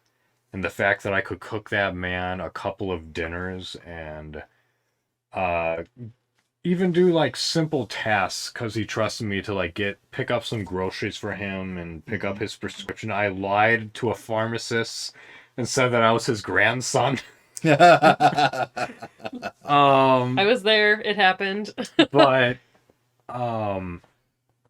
he even took me out to like a brunch one time because I was facing some depression. I wasn't showing up to like classes and whatnot. It got around, and he called me up personally. He's like, Frank, you and I, we need to have a talk.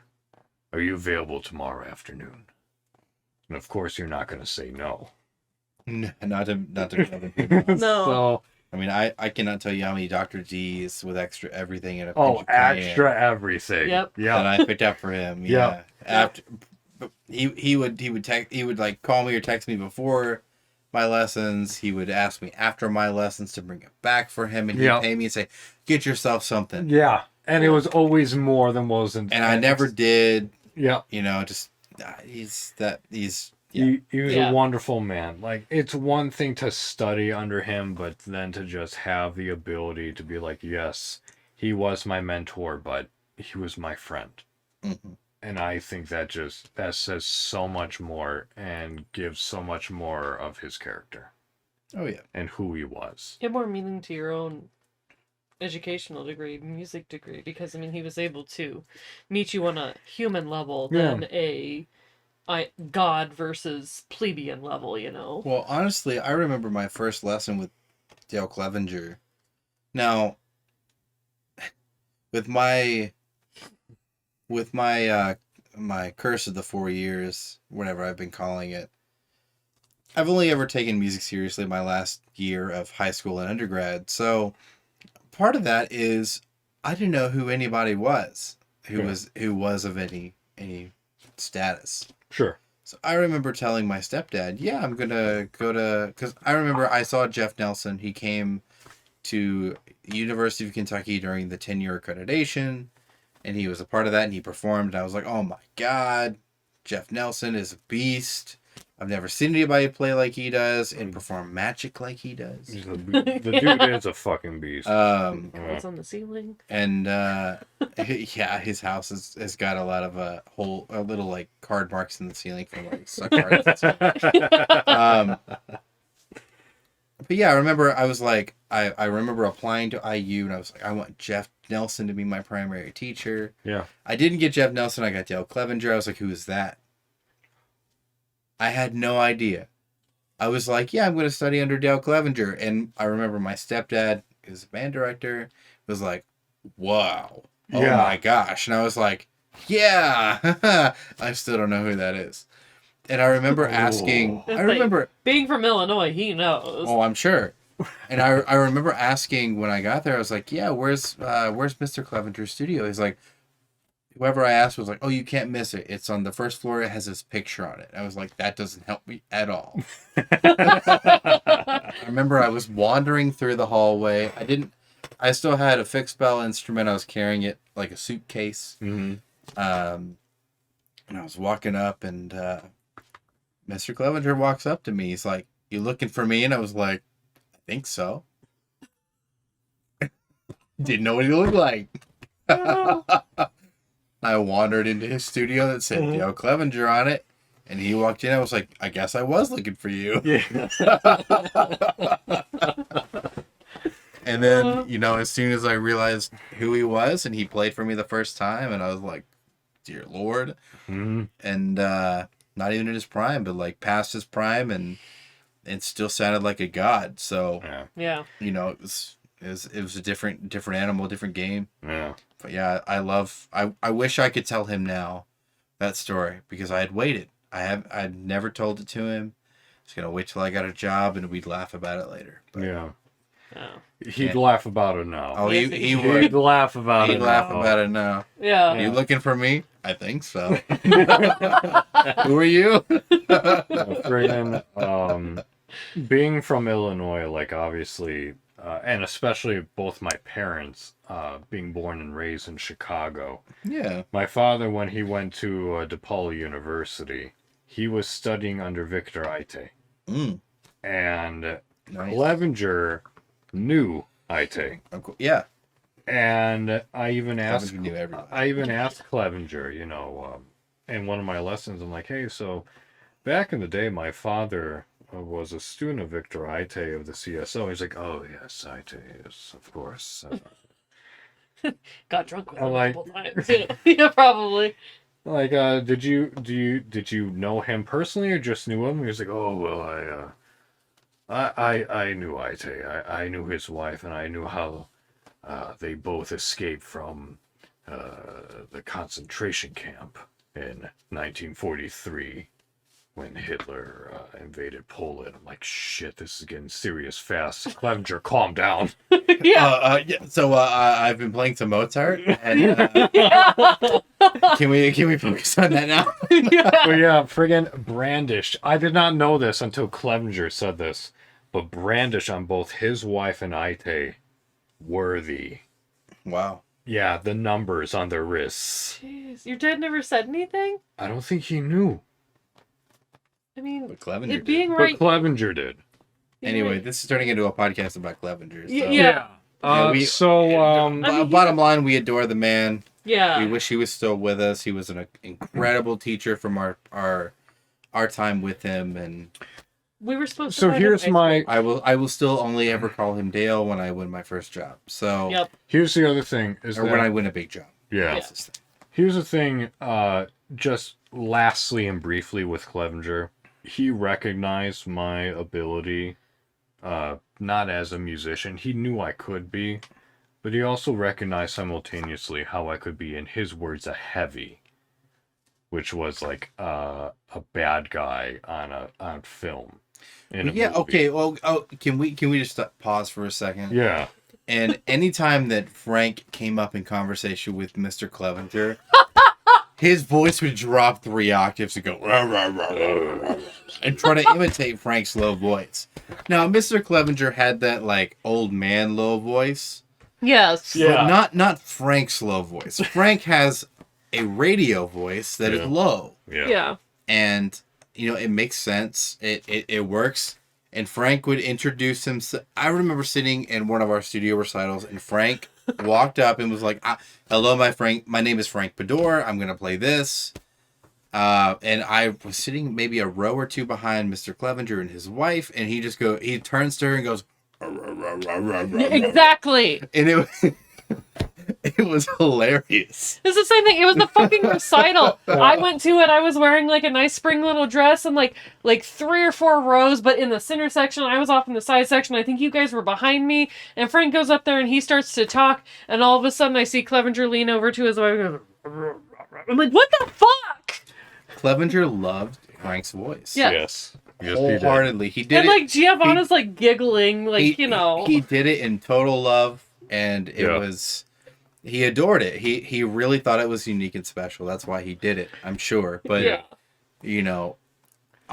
nothing will ever top, I'm not going to say the student's name, but do you remember the person who would blink every time they played a note? Oh, yes. That, and every time you would breathe, you go... Yes. And he would sit there and go, I know you can't see me, but it's a very exacerbated, widespread sound where he would bring the corners. Every time he breathed, he goes, and there was one studio class where Clevenger just did it every time you did it, and it was hilarious. He'd point out your flaws, and he would talk. Anyway, enough about Clevenger. Done. I'm done. Next question. But just... I love that man. Yeah. More than life itself. He supported, like, I feel that in order for me to be able to be, to properly call him Dale, rather than Mr. Professor Clevenger, is if I get a music job or a major, like, narration, voice acting, or acting When job. you've made it, you can call him Dale. Yeah. Made it in whatever you're doing. Right. Yeah. Which bothers the living hell out of me. When people from other studios, I won't mention which studio, there's one in particular, you know exactly which studio it is, who all call him Dale. No, it bothers me. Yeah, absolutely. It's like, bitch, you have no shred of respect for this person. Yeah. You didn't study with him. You don't know him. Yeah. So don't call him that. Yeah. That is not what you call him.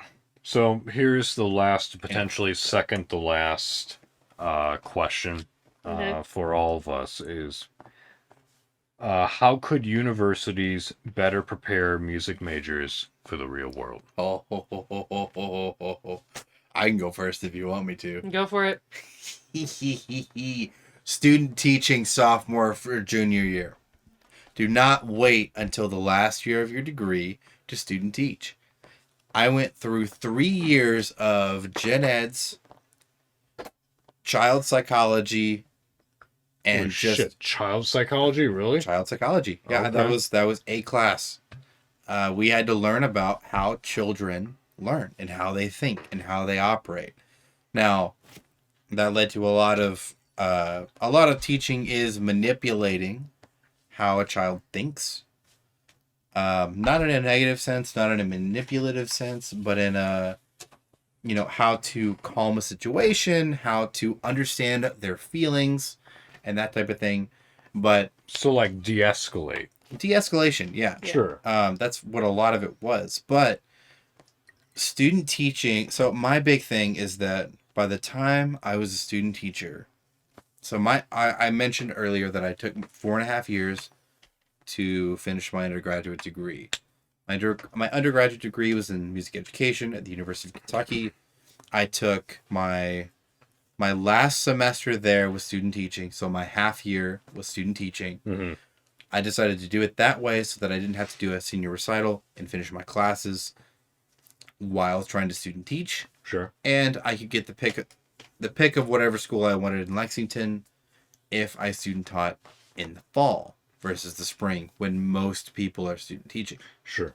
So I got a better school choice, and I didn't have to worry about trying to balance that and all my coursework. Okay. They were two separate things. However, with that being said, student teaching is where I learned I do not want to teach. Okay, sorry. So through and me are the same. Through all 4.5 years, I wanted to be, or through all 4 years, I wanted to be a teacher. I was learning all of this stuff about child psychology. I was learning all of this stuff about music educator theory. I was learning all about my philosophy statement and what I wanted to teach, why I wanted to teach it, how I wanted to teach it, and how to come up to a board who were not music people and basically say, this is why music is important. Yep. And then at the end of it, it was like, wow, this is a lot of politics. Mm-hmm. No, thank you. Yep. I want to teach music. I don't want to teach how to be politically correct all the time, or how to or walk on eggshells, especially as a male teacher. Now, to put it in perspective, the time that I was trying to become a teacher was when a lot of male, especially band director allegations were coming out. Yes. About male teachers especially taking advantage of young female students. Yes. In both Indiana, Kentucky, and in the surrounding areas. Yes.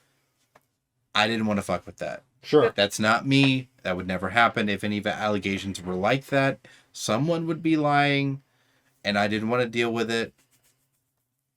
I'm not saying that all of those who come forward are lying. That's not at all what I'm saying. But I could just see a misinterpretation. Some like freshman, sophomore, high school kid being pissed off that I made them learn their scales, and they say something because they know they'll get away with it. That was my biggest fear. I didn't want to have a career of walking on eggshells. I love teaching, but I hate that aspect of it. I hate the politics of it. I hate having to fight for the right to teach music. I hate for the idea that, sports are more important, or that STEM programs are more important. I understand the importance of them. Mm-hmm. However, we're not like we can be a nation with those programs, but we cannot be a culture with those programs. Yes. Yeah. Yes. Yeah. So 100%. The legacies of those before me, I feel like I wasn't teaching music. I felt like I was just wrangling a herd of cats for an hour, and then the next herd of cats would come in. Yes. Yeah. Until my 6th graders came in, which I loved my 6th grade class. My student my 8th grade class. My student teaching was elementary and middle school. I wasn't there for the 8th grade class. I was there for the 7th grade and 6th grade in the middle school, and then I taught a 5th grade beginning band class. Okay. So I will say, if your son or daughter in Lexington, Kentucky is a horn player, it might be because of me. Because I played the trumpet and the horn, and I played crappy things on the trumpet and played all the fun stuff on the horn. The fun thing was that me and my cooperating teacher were competing, and she played saxophone, and she was trying to get more people to sign up for saxophone, and I was trying to get people to sign up for horn. Well, guess what? Horn plays all the movie stuff. Avengers, Star Wars, Jurassic Park, or Jurassic Park, if you watch that video. Yeah. Great stuff. But yeah, I didn't want to deal with all the extra bullshit. So my transition into performance was, I don't want to deal with the bullshit. I want to teach a private studio where I can do my thing. And if I teach at a university, great. But yeah, that's why, that's the main reason I was like, that's the one thing I would change, is do your student teaching earlier so that you could really get an idea of what it's like to teach. So basically get your feet wet as soon as possible to decide whether or not you're in or out. Observing a classroom does nothing for giving you the interpretation of what it's like to be in that position. And you seem to agree with that. I seem to agree with that. I do agree with that. However, I don't know if you did we did something called clinicals. No, we didn't do clinicals. We did clinicals. Clinicals is a nursing thing for me. Yeah. So for us, we did something sophomore year. All sophomore year is fucking elementary school. That's it. all elementary school shit. So I will say we had to do a lot of observations, and that we were required to do at least 15 to 20 observations. We did observations per semester. and clinicals.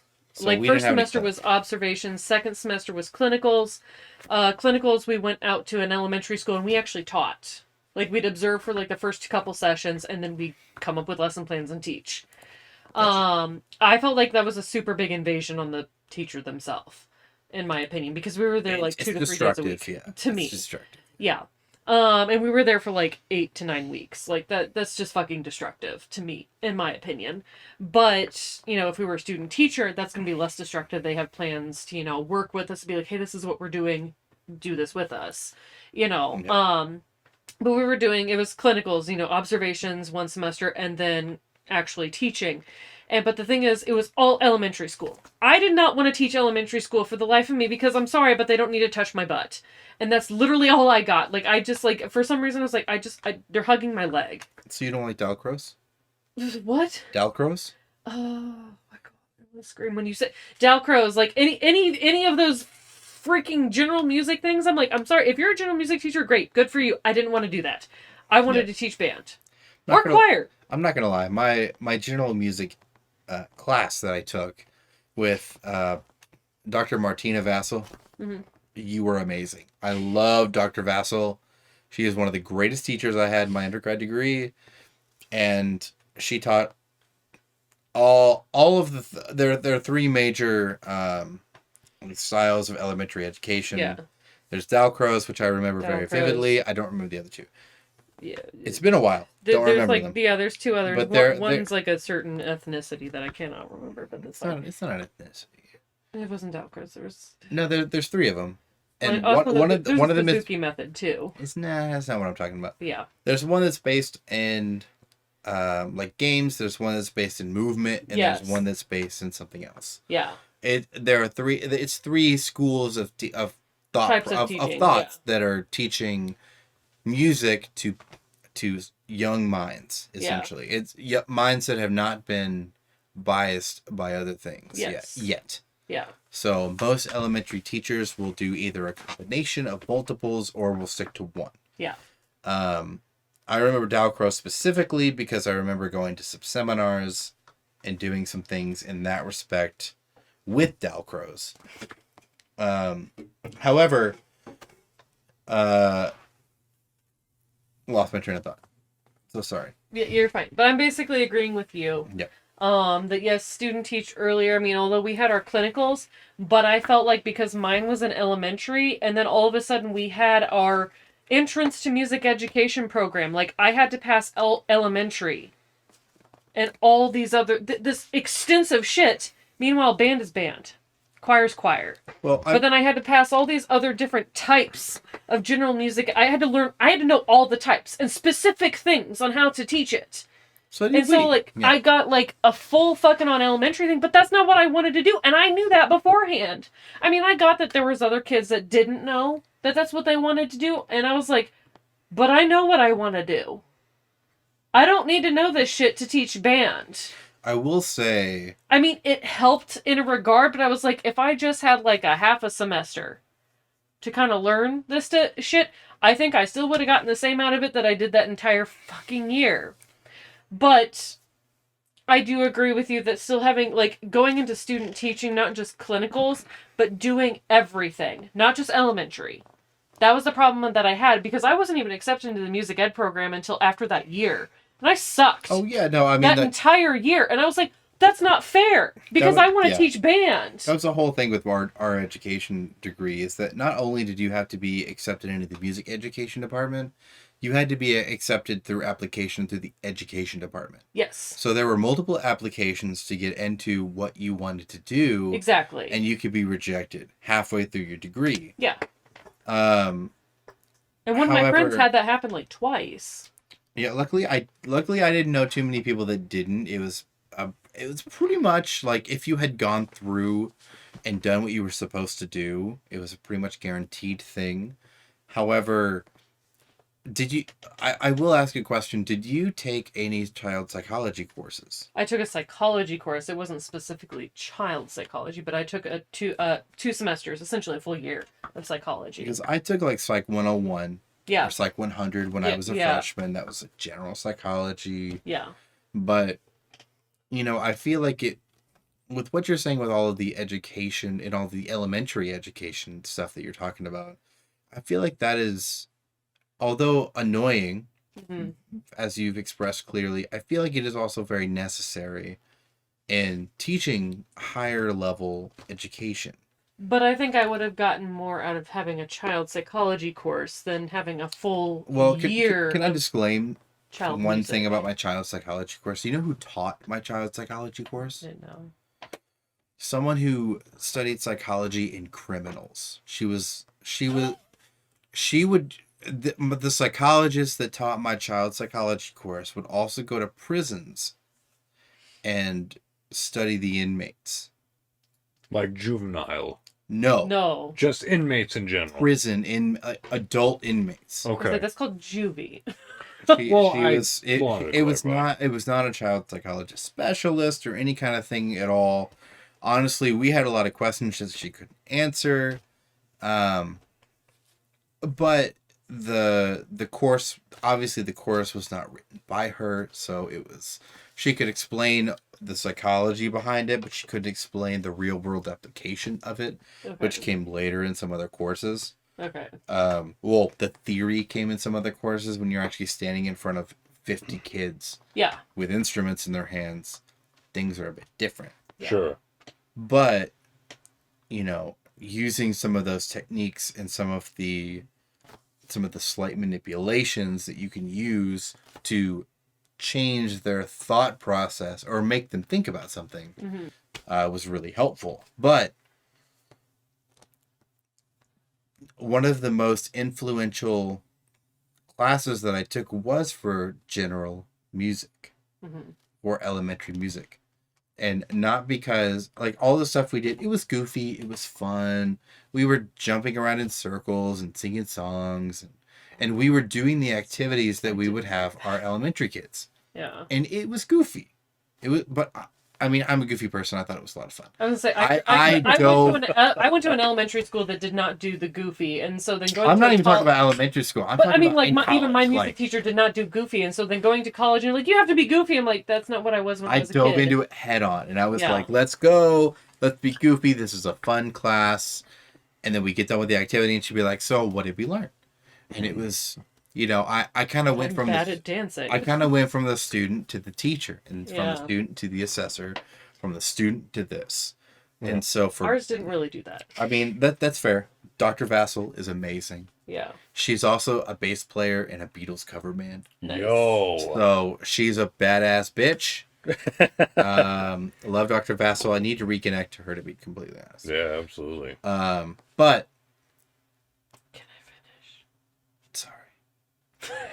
anyway, Dr. Vassal's great. Yep. I was just gonna say that it's important that, for me, it's important to learn the basics and how to explain the basics. But I feel like if you're gonna do that, you should do it your freshman year instead of what we had to do. We started our music ed degree in our sophomore year. Well, with Gen Ed, so did we. But I didn't start music ed at all until my sophomore year, and it was one class. My freshman year, I wasn't a music ed major. I was a music major. I didn't do anything. But that's why I felt like if you're going to go in your freshman year, maybe start. But the thing is, when I was at Butler, you're a music ed major from the beginning. No. You started that shit right. You started your elementary shit right then and there, and you went into your middle school and your high school clinical after that, and then they would take your test after your sophomore year to be like, let's see how you do. And then you would start doing like clinicals and shit like that in like elementary, middle school, high school is like your junior year, and then your senior year you could do your last semester, you can do student teaching, and then your last semester flip flop, whatever you wanted to do. I felt like that was better structured, but at the same time, I still agree with you. You need to get into schools earlier, and I think you need to get into all the schools, not just elementary school. Get us on the podium, and most of us know the basic conducting, 4/4 time, we know basic conducting. We can get up there and we're not going to be that great. I mean, we're student teachers. We still weren't that great. But I just think getting us... I do have an argument about conducting. But we had 2 different conducting teachers, but it was still fun.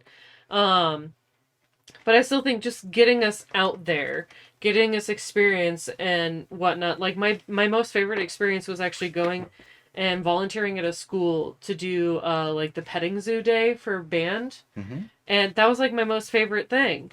And I'm sorry, but whatever school district that I did that, and I cannot remember, but you're going to have a lot of trombone players. Like, they probably had a lot of trombone players because of me. We had a lot of horn players because of me. Yeah. But I was, like, we were doing rotations and stuff like that. And the one thing that pissed me off is that my music ed director at the time was basically just like, you need to stop encouraging these students to play this instrument. She straight up said that to my face. And I got up and I just stood in the corner. Because I was like, what? What? Excuse me. These students came over and stood in line with me and wanted to learn this instrument. And you're telling me that I shouldn't be encouraging this instrument? You are not the band director here. And I kind of got pissed off because she was like this elementary school, know-it-all teacher. And I mean, she's apparently popular in the state of Illinois, but you ask about her name or any other state in the United States, nobody knows who the hell she is. Yeah. But it pissed me off. You're you strive yourself as a choir teacher and an elementary music teacher. You literally openly said that you are not good at teaching band. You have no right to tell me what you think you know about this profession, about being a band teacher. And so I think having more specialized music ed teachers that are specialized in a specific area, whether it be elementary general music or middle school, high school choir, middle school, high school band, that would go such a long way.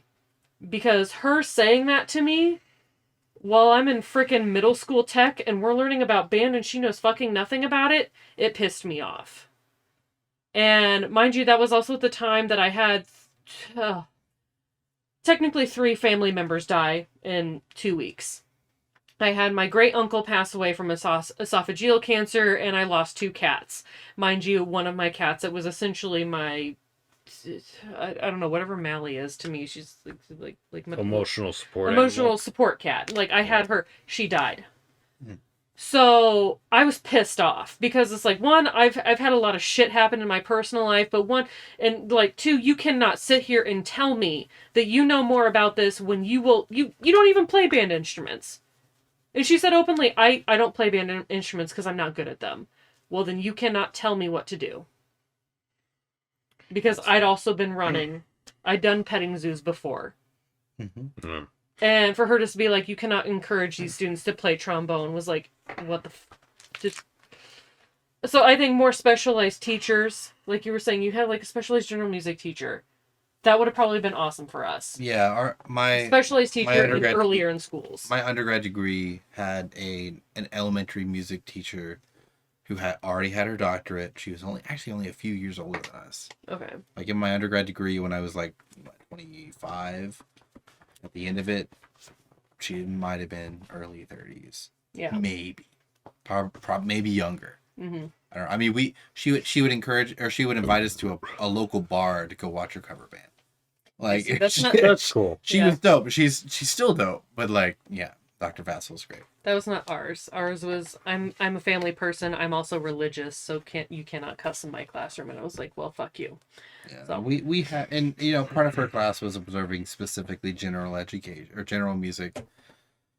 But honestly, it helped me a lot. Like I will say, I never thought in my life I would ever want to be a middle school or elementary school teacher. I still don't want to, but I have the skills to. And that's, to me, valuable. Yeah. To be able to explain to somebody what a quarter note is who doesn't know anything about music. Yeah. And how to explain the most basic, fundamental details of music to someone who doesn't know what it is. And to work through that and to be able to explain that is incredibly valuable to me. Yeah.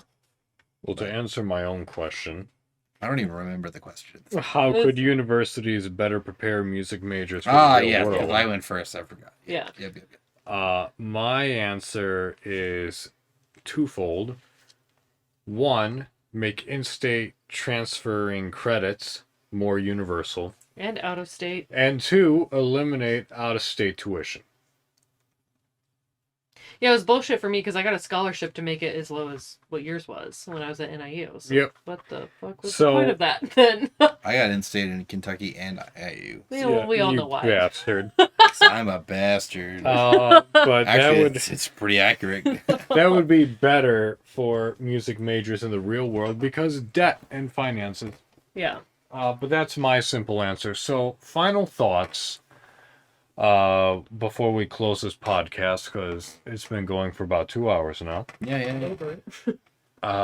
What are a few sentences that you can give as help and or preparation or encouragement to future music majors that may listen to this in the future? I realize that what we're all saying is probably some of the most negative aspects of everything. But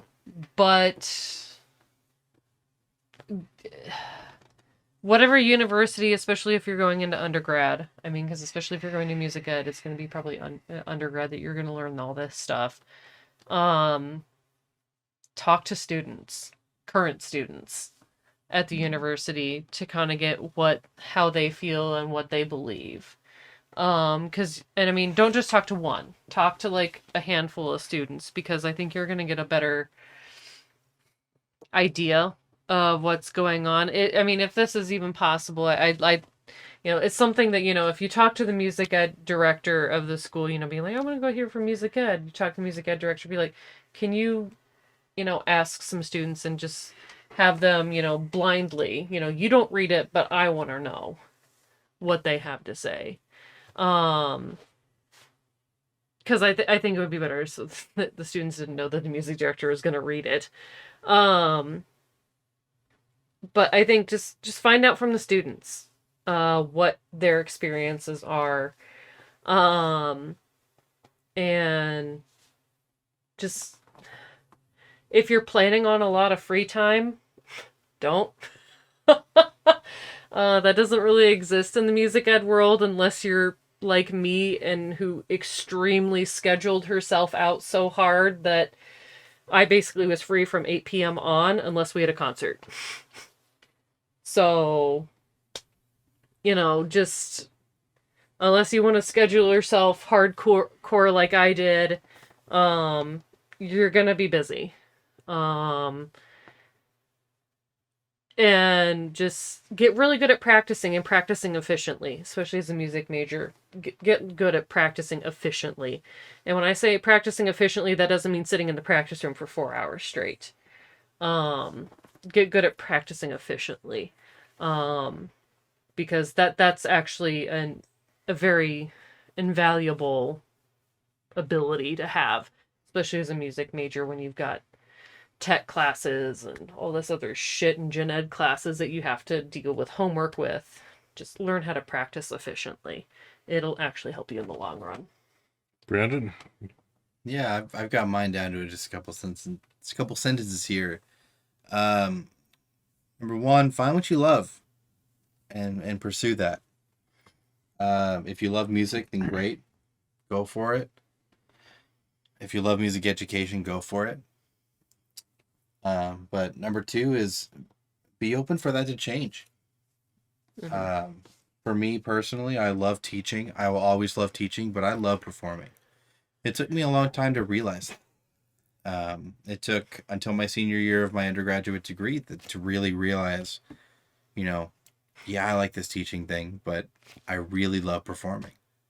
So find what you love and be ready to love whatever comes next. As long as you're pursuing something that you really enjoy, you're going to go on the right path. Even if it's not music performance, or, if you're switching from music ed to something else, or music performance to something else, just pursue what you like. That's actually Don't be afraid to change. That's what my 2 cents is don't be afraid to change. And don't be afraid to the idea of change. Like, I've been playing horn for 20 years. I have 2 degrees in it, and one of them from Indiana University under the tutelage of Dale Clevenger. And I'm not even utilizing that degree. I'm pursuing a career in voice acting and narration, and I currently hold 2 licenses technically in insurance in the state of Indiana.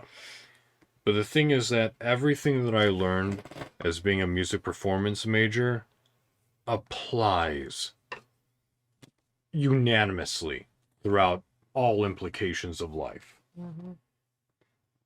And it's easy to neglect those lessons.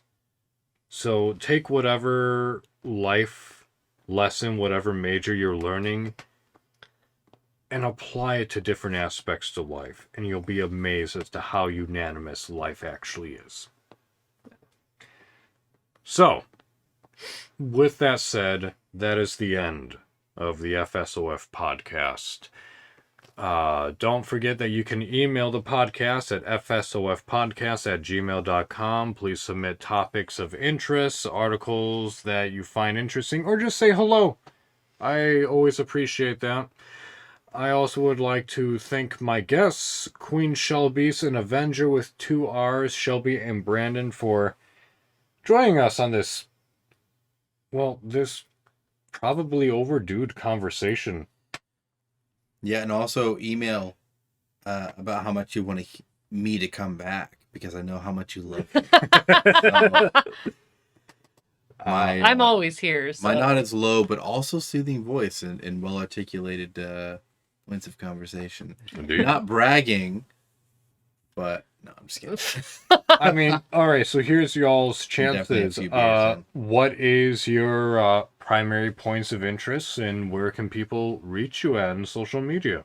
So I like to do mixology, so I like to share my bits about how to mix alcohol properly and also do it cheaply, because, hey, gas prices are rising, so you probably want to get a little bit cheaper alcohol. Don't blame you. I've been doing the same thing for years. Thank you, pandemic. But yeah, I can help you. I do a mixology stream where I can help you make some drinks with some cheap alcohol, and it's a passion of mine. Just follow me on Twitch at Queen Shelby. So that's with 1 L. Yeah. Yeah, I don't really have a lot of social media stuff going on right now. I do have a website, brandonhoaglandhorn.com. I'm a professional musician. I play horn for money. And currently based in Bloomington, Indiana, but soon to be based in Louisville, Kentucky. So, if you have any questions, if you have any interest in what I do or in hiring me or really anything, feel free to visit my website. You can find me on Facebook, on really whatever. It's either Avenger with 2 R's, 812, or just Brandon Hoagland on Facebook. Yeah. And I don't know exactly what my fan base is or all of their interests, but if you want to talk, D&D, I'm your man. I can always invite him back, and we can have a one-on-one sit down and talk about the basics and even diving further into D&D. I currently have 3 Dungeons and Dragons games going. I'm a player in all 3 right now. I have had some Dungeon Master experience as well, but I have 3 Dungeons and Dragons 5th edition games going currently, and 1 Pathfinder 1st edition game that I am currently learning. But I love fantasy. I love sci-fi. I love all that nerd shit. So let's go. So if you want to have him back on in order for us to talk about that, let's go. Because I'm interested in D&D as well, but I have no fucking idea where to begin. But I do have a class in mind. But we'll dive into that later. Anyway, thank you to my guests for joining me for this long discussion and diving into potentially some wounds of our educational experiences, but may be a lesson to future individuals. So, Prost. Prost.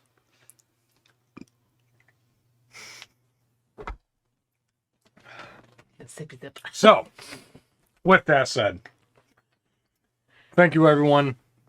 Good night. Sleep well. Sweet dreams. Until the 10th of this month is when the next podcast will be. And until then, well... Keep practicing. Keep practicing. No matter what it is, so long as it doesn't hurt you or anyone else. But, yeah. Thank you so much for listening. Thank you to my guests again. And until then, au revoir. Good night, everyone.